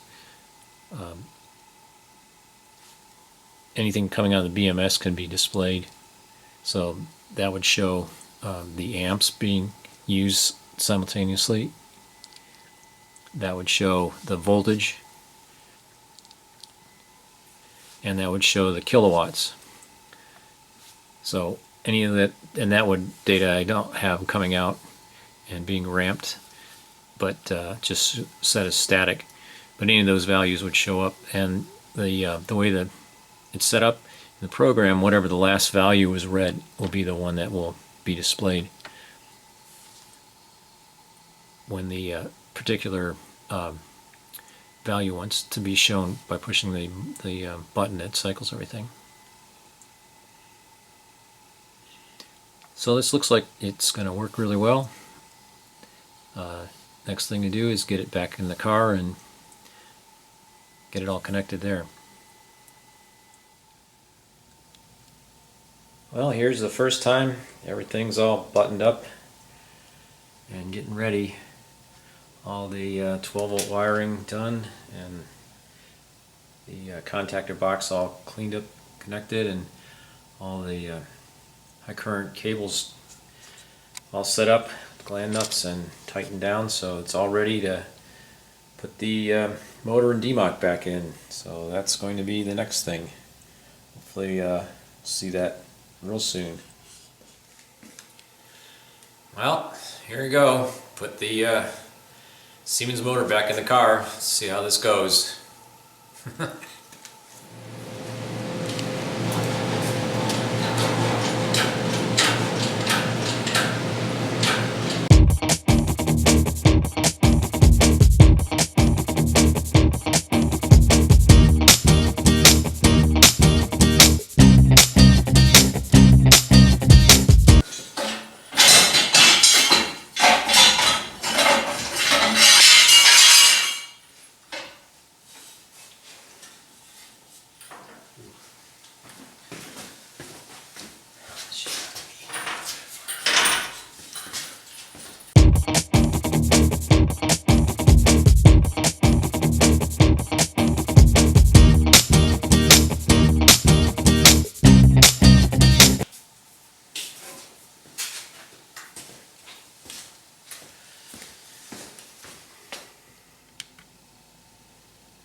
Well, unfortunately, I didn't think this was going to work. Looks like the motor mount there is going to have to be removed first because the motor can't drop down far enough in to line up the clutch spline to the clutch plate. So I got to take this out and take the motor mount off.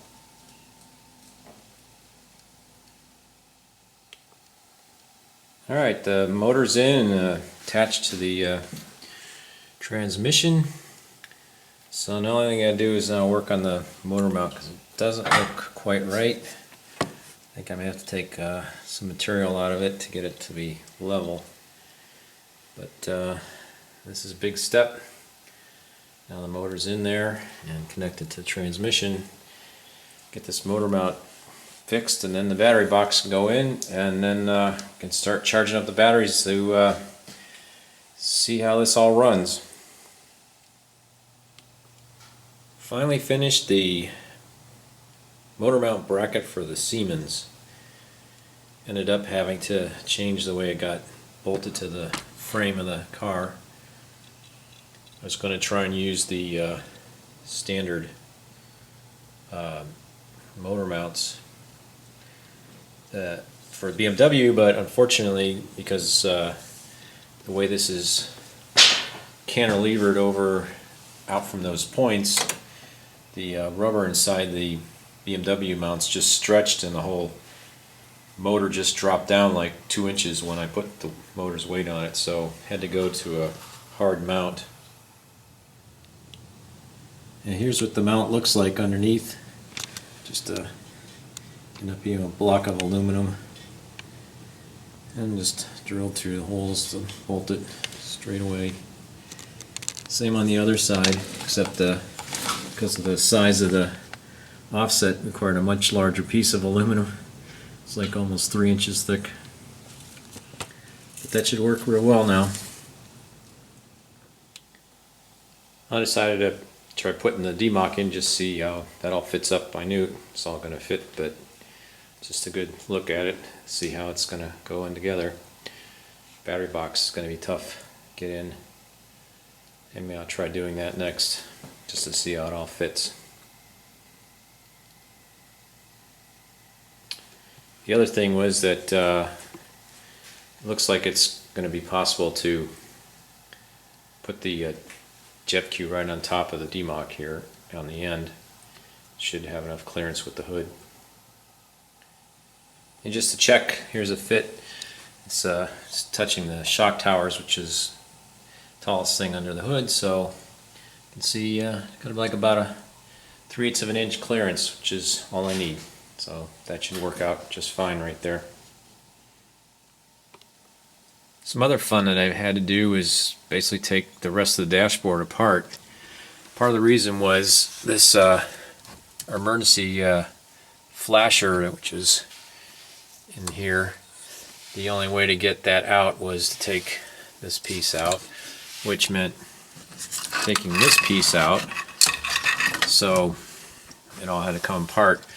But I did be able to drill a hole in the dash, which I will mount this nice switch, which will be the on-off switch for the system. And I've already tested all that out, and it works really good. So that keys right off the ignition and turns on the whole system. Now I just have to get those panels back in there and put the instrument cluster in, and then it should be ready to go. Well, here's a test of the enabling latch relay for everything. So it first starts just like a regular car. Turn the ignition switch, and you can hear the vacuum pump for the vacuum brakes, which will run a little while till they pulls down. And the water pumps will have started up too. And then this comes on. This is basically going to be the on-off switch here. And you know, what would have happened now is the DMOC would have turned on the, or the jet cue would have turned on the DMOC, and then this shuts everything down. So the next thing is get these water lines connected to the motor, and then I can put the DMOC in and everything will be ready to go. DMOC will have its own pump, goes through the radiator and the fan, and then into its own bottle, and the motor and the DC-DC converter will be on the other circuit. Well, now the front battery box has been mounted up, bolted in, got all the water lines completed. Have this just blocked run off here just to connect to the DMOC, because that's where those lines go to. And the next thing is to get all the battery cable connections done and the rest of the wiring, big cable, but that's almost all it. And then of course the DMOC has to go on and get connected to the Siemens. A few more wires here to connect to those fuses, and then of course put the batteries in the front box, and that will be ready for turn the thing on and see if it spins the wheels again. So getting closer. Working on making the last final connections. Got all the batteries in the front box. They just have to be strapped up. All the other cables are ready to go, and getting the bus bar connected, but unfortunately I discovered this one cable that goes to the maintenance switch. It's just a little too short. It can reach there, but unfortunately it's about an inch too short. Can't really get the nut tightened down on that. So the only option is either to replace that cable, which goes into that contactor box, or maybe I can get a or make a standoff, kind of like the other copper standoffs I used in the other boxes, to be able to bring the cables in from the sides and be able to connect that up without having to replace the cable. So looks like that's going to be the last thing to connect, and then the DMOC can go in and can start charging the battery. So that'd probably be the next thing you see, and then the wheels will be spinning.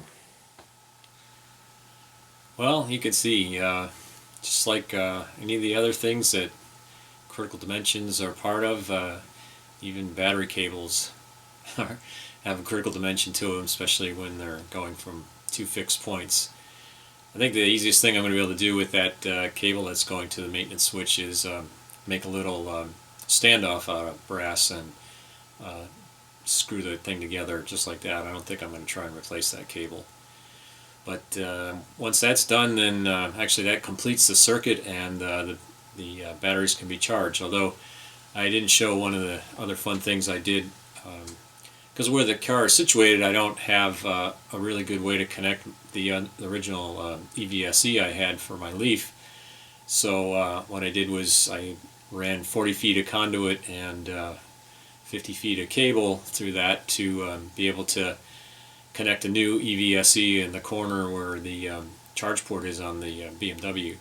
So that I'm still waiting on the EVSE to show up. But once that's here, I'll be able to charge up all the batteries and should be able to then spin the wheels. And that's really the last thing to do and before it runs. So next time, I keep saying this, but it will happen eventually. Now don't really have any much snow around. We didn't have much this winter, and there's definitely none here now, so can really get it on the road anytime. Well, it's spring, and maybe the car will be on the road in this warm weather. Getting very close. You'll see that towards the end of this video, but mostly what I'm showing this video is how I finished up the installation of everything, the DMOC going into the engine bay, connecting up the JevQ and all the wiring, getting the battery charger, the Brusa, going, and then one little part that almost set me back more than a month if it had to be taken out. I accidentally bent a pin inside the encoder cable on the Siemens, and I would have had to take the Siemens out to fix that. It would have really been bad, but fortunately I was able to repair the connector on the Siemens in the car and got the cable connected up, and everything worked. And that's what I'll be showing. The wheels actually spin. That's great. So now the next thing is to get the car off the jack stands and rolling on the street. But for now, let's check out what I did this time. Trimming up the last few batteries for bottom balancing before charging the whole pack. I have my little Keithleys here that I have a program that automatically trims them right up to the bottom balance voltage. These are a couple new batteries I had to put in the pack. That just connects into right onto the cables, no problem. And once those couple batteries are all brought up to the bottom balance level, I can charge the whole pack. Here's a look at my brand new Siemens Evse. Unfortunately, this one doesn't work. I just got it. I spent all this time and energy bringing a cable wire over here with this conduit and plug it in.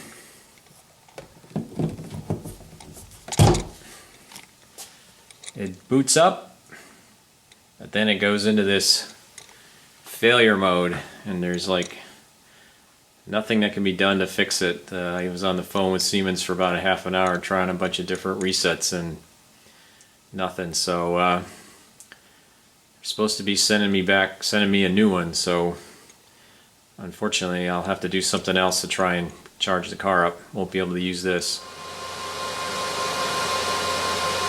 Charging up the all full battery pack, and that's the bruise in there. Lucid charger. 3.3 kilowatt. Have a fuse back here and another disconnect switch. The interesting thing was when I finally got the J1772 in there, the only way it will fit is upside down. The other way there's no clearance for the handle or to get the latch on. And the other thing I had to do was directly connect to the socket that was supposed to be for the EVSE. That's not here anymore because it's going back to Siemens. Unfortunately, a brand new EVSE came here and was in fault all the time whenever it was plugged in, so they're replacing it. And what I did was I stole the cable off my other EVSE to make up this one, and now that works. All the high voltage wiring is now done.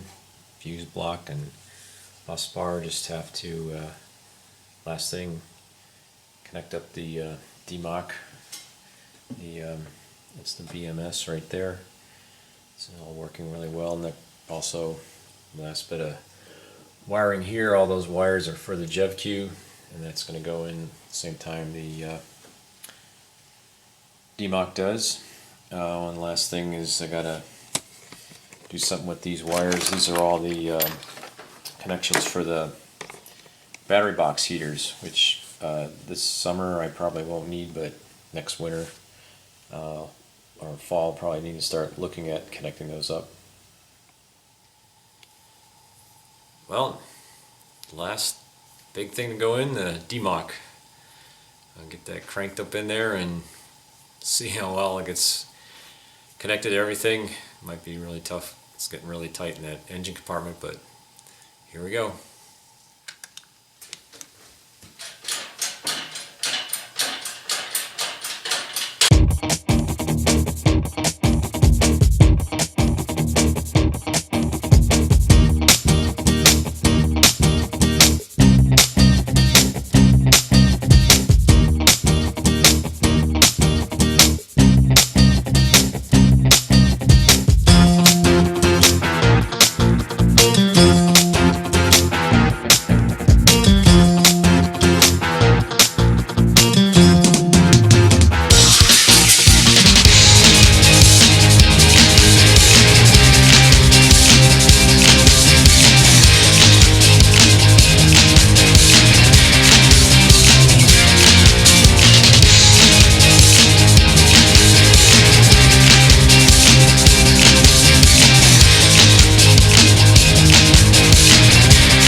Get the bolts in.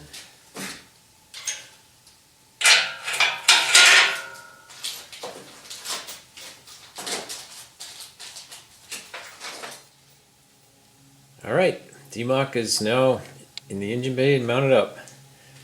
All the cabling is done. I'm going to get the encoder cable, that's it. And then of course the connection there to, that goes to the JevQ. There's some interesting getting the bolts in down there. It's very tight, just enough room. actually to get a wrench in there and tighten those, but I thought that would be easier going that way and trying to put the battery box in after that. Everything's done on the wiring, all the high voltage. See all the cables. So the next thing is just to get the JevQ there. There's JevQ here, and this is the BMS. This is where I plan to have it mounted up. And then that just has to be wired into this box and be ready to go. Well, successfully mounted the JevQ on top of the DMOC. Wasn't too bad. Just drilled and tapped some holes. I think with a little bit of Loctite and some RTV, those will seal up really well. Now the fun comes with sorting out all these wires. It's like 15 or 16 coming out of the JevQ that I have to terminate. They come into that connector and that connector down there, and then it should be ready to turn on and run. The only thing I just discovered was the amp seal that goes to the DMOC has the CAN bus in it, and I need the CAN bus to come out. In fact, here's the other end of it. It goes into the car to run other things like the instrument cluster. So I'll have to somehow figure out how to connect that. Also got the throttle body figured out. I was going to mount that up. I'm going to get another bracket made, but that worked really well, and it's really nice and stiff, so it should work good. Still have to make up some kind of bracket to terminate the throttle cable. That has to have something to push against so that the cable can pull in and out, but that shouldn't be any issue. So, getting closer.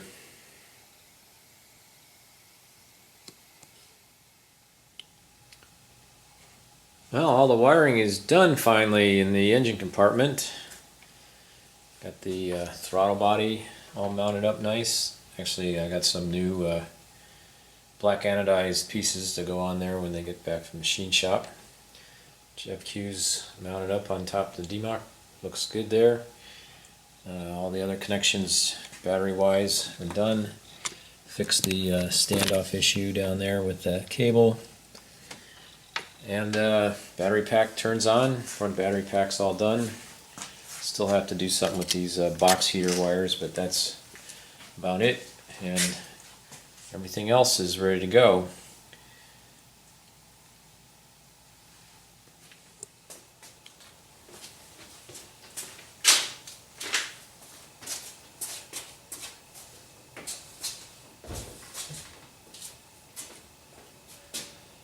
Well, here we are with the replacement Siemens Evse.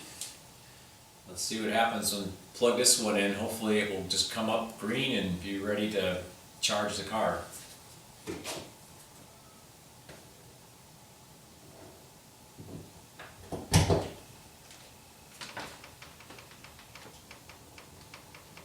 Yay! That's what it's supposed to do. Does all the lights on first and then just this green guy here. That's perfect. That means it's ready to charge. You can set up, actually I have to take it apart. It has the ability to, this is 7.6 kilowatt charger, but you can turn it down to 3.3 or even a quarter or half of that. So it's very versatile. Well, that's great. They actually got something that works.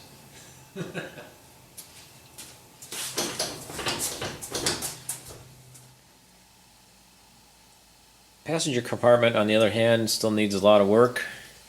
Still have a lot of wires out. Basically just testing out the instrument cluster and how it works. And it is, it turns on, got the JLD, and the instrument cluster actually reads up CAN data out of the DMOC. You see it's sitting there, that's the temperature, and over here is the charge. which corresponds to that only 6 amp hours. Unfortunately, when the throttle is pressed, here's something going on, but there's no RPM indicated on the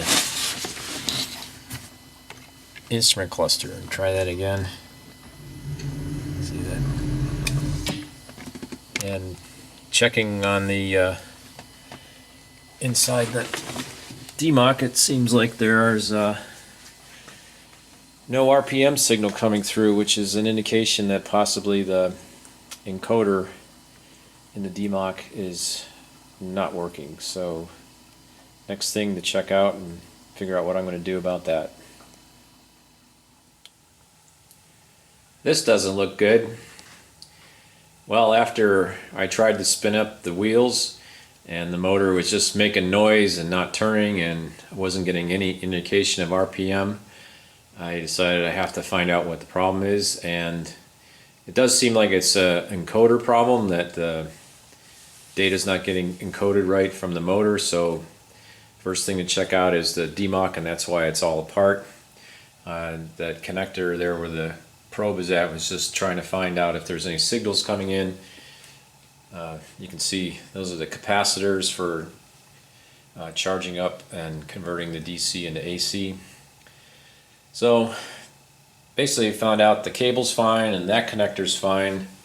What's wrong is with the little connector that's on the motor right here. There's a bent pin inside that shell, and that apparently is shorting out one of the encoder lines.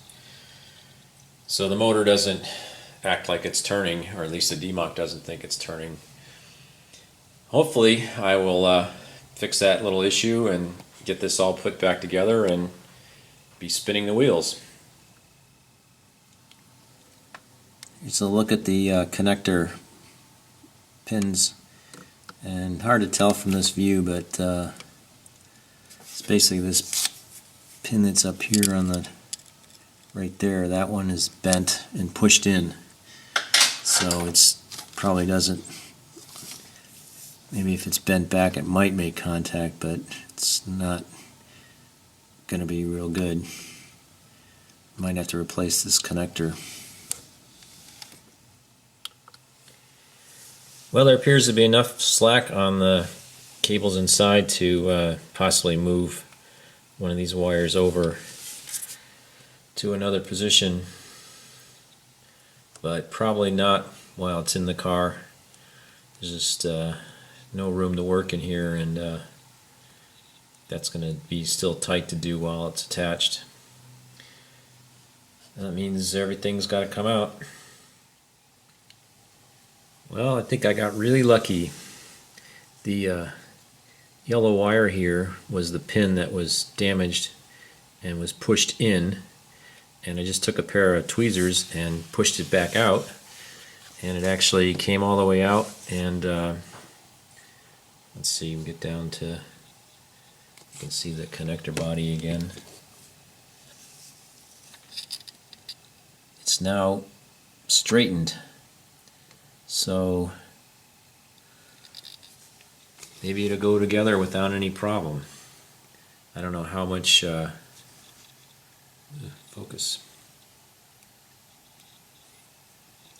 I don't know how much pressure is on that pin when the cable goes on, but I guess I can try putting it together and see if it works. I don't think it really will move around when the car's running. It's all kind of held together. So I might have just got really lucky.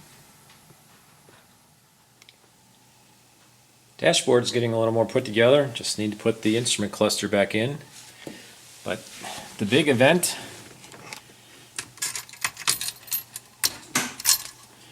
turn it on. Still have 7 amp hours of battery. And then here we go. Siemens motor spinning right up. Awesome.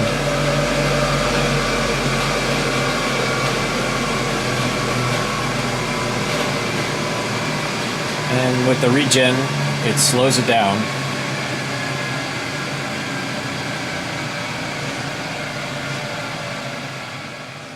And now for the final checkout. Transmission engaged. And step on the gas.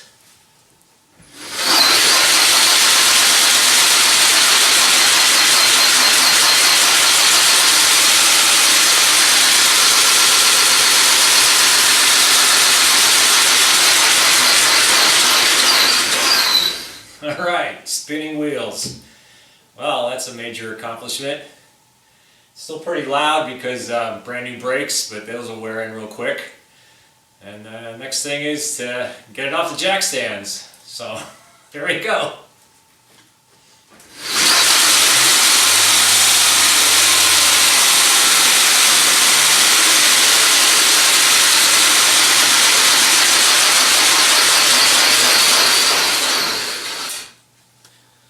Well, I guess it's sometimes better to be lucky than good. I really got lucky with that connector pin on the Siemens, man. If that had been broken or couldn't be repaired on the car, I would have had to pull everything out. And all the wires had to be disconnected, and that would have just really been bad. Set me back months. Who knows? But it didn't, and it went together, and so as you can see with the spinning wheels, everything is working. So the last thing to do now is to get that interior finished, get all the wiring done in there. Got one last thing of got to put the carpeting in before the seats, but that should go in. That should be just an afternoon job. Of course, everything like that takes longer than I think, but hopefully this will get it on the road and start driving it, and in the next video I'll be able to show that. So thanks again for watching, and I'll catch you later. So we actually got the JevQ in, the DMOC in, the motor in, the whole thing installed, and then bent a pin on the encoder cable connector on the motor, which it was all going to have to come out. But fortunately, he was able to get the pin straightened out and get it removed and repaired without having to take it all out of the car. So he's got his wheels more or less spinning, and I'm looking for a spring drive here at some point, Ed, and we continue to follow your work on that with some interest. It's BMW is of course, a very common car for conversions. It makes a very good one. Number one, they make a good car. Number two, they tend to have kind of a spirit of driving pleasure that leads them to have 5- and 6-speed manual transmissions in fairly large sedans, 4-door sedans. And that's kind of an unusual combination and a very handy one for electric vehicles. Those gears give you a lot of leverage, and so with a 118 kilowatt system in a fairly heavy sedan, Ed can be sporting along pretty nicely, actually, because of the 6 gears. He'll have to use them. He can't do like my VW thing, stick it in third and drive away. He can, actually, but it'll be pretty tame. But with those 6 gears, that car will be a pleasure to drive, and really quite a remarkable device. And I would predict somewhat beyond the Leaf he bought that barely gets him to work and back. So congratulations on the build. Let's can't wait to see you actually do a road trip on that. And you may recall a week or two ago, I was kind of raving about Mitchell Yao's Torque Trends Torque Box 2-to-1 reduction gear assembly for the UQM power phase. He was so affronted by my description that he sent me one for the Siemens motor as well. We still have about 90 of the Siemens 51 PV 4333 motors.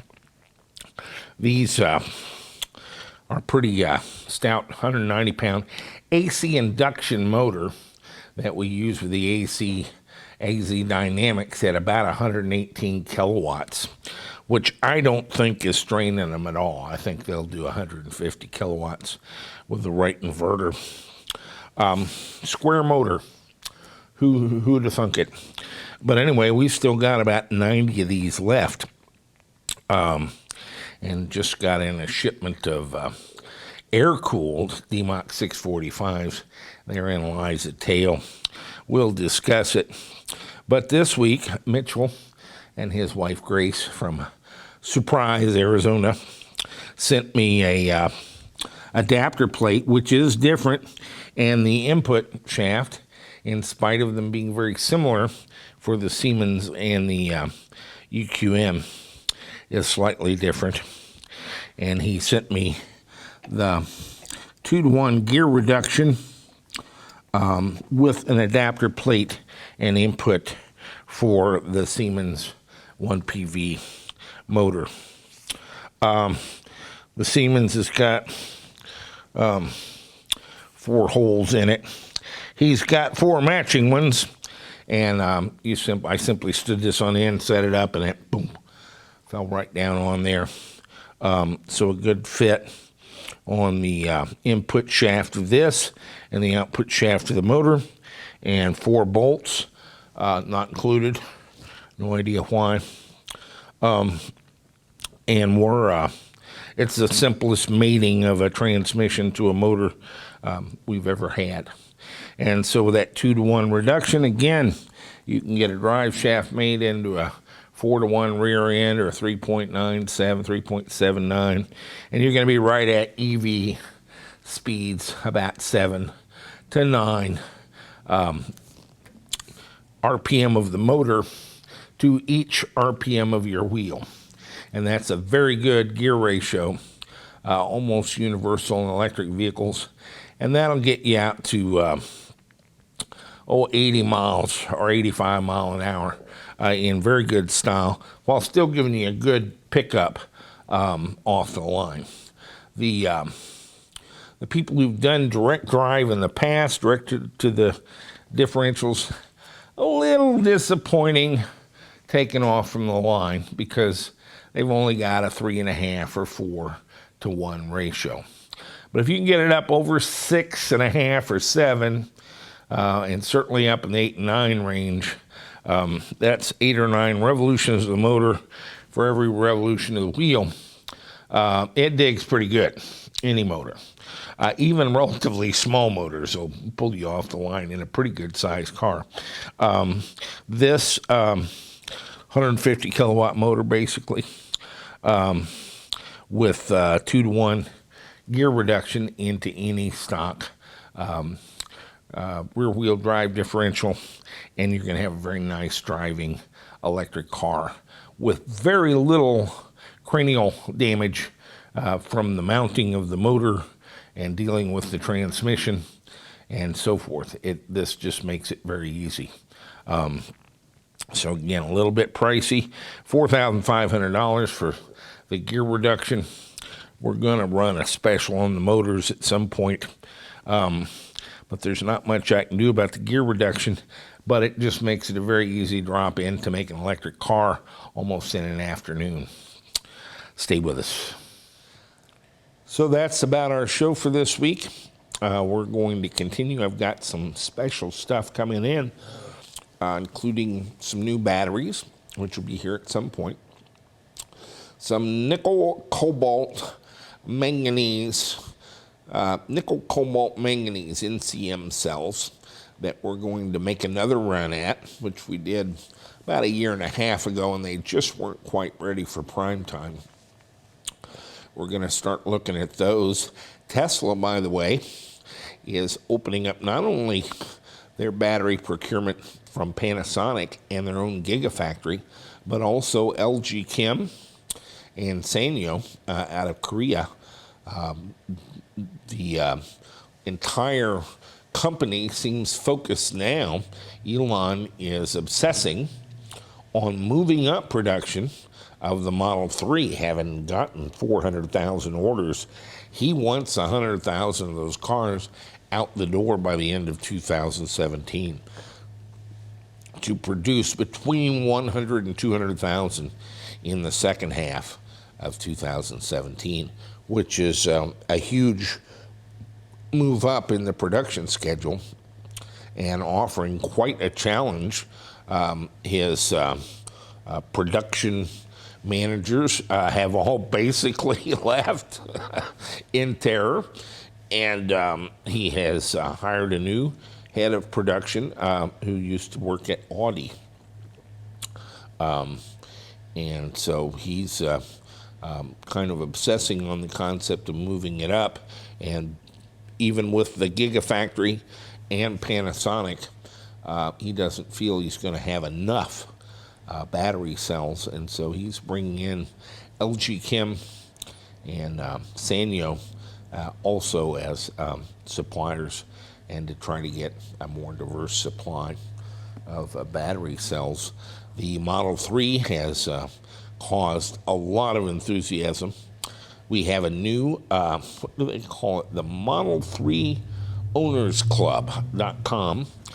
Some guys have started a separate forum type thing from the Tesla Motors Club, which is a cesspool. And they're doing videos, actually kind of weekly videos, and trying to explain things like the battery, function and makeup and conjecture of the heads-up display, and the trying to divine what the real Model 3 will look like when it is available. And a bunch of enthusiastic guys working hard at it. And so that's kind of a resource you might take a look at. They have some interesting video work, I think pretty well done, actually. And so we'll continue to follow that. We will continue, of course, with our Model S adventures. Charlie is kind of working on the Doka. We're getting new wheels and brakes and so forth. I kind of see a path to having a drive unit in the back of the yellow Doka and having that on the road at some point. We continue to work on some of our other things. I've located a new source. We're expecting about 24 Delphi DC to DC converters that we've unearthed and procured this week. And I have a special surprise coming from a Chatamo charge unit, DC to DC, that works off batteries from China. And it's in Memphis right now, caught up in customs. Another Chinese shipping fiasco. But we should have it up here, hopefully sometime next week, and be able to talk a little bit about that. So I'm going to continue to try to do videos as I can and keep you up to date on our progress. The electronic parking brake, frankly, it's essentially done. I'm going to order a stock of those Pololu boards, so I'll have them. These things come and go in availability, and but we pretty much got the software done for that, and we'll start a build-up of this unit here with our other components and get it ready to go as the first sub-clip with parking brake control built in. And that should be exciting. A little addition to our park function. So that's what we're on about. And stay with us. There'll be more EVTV.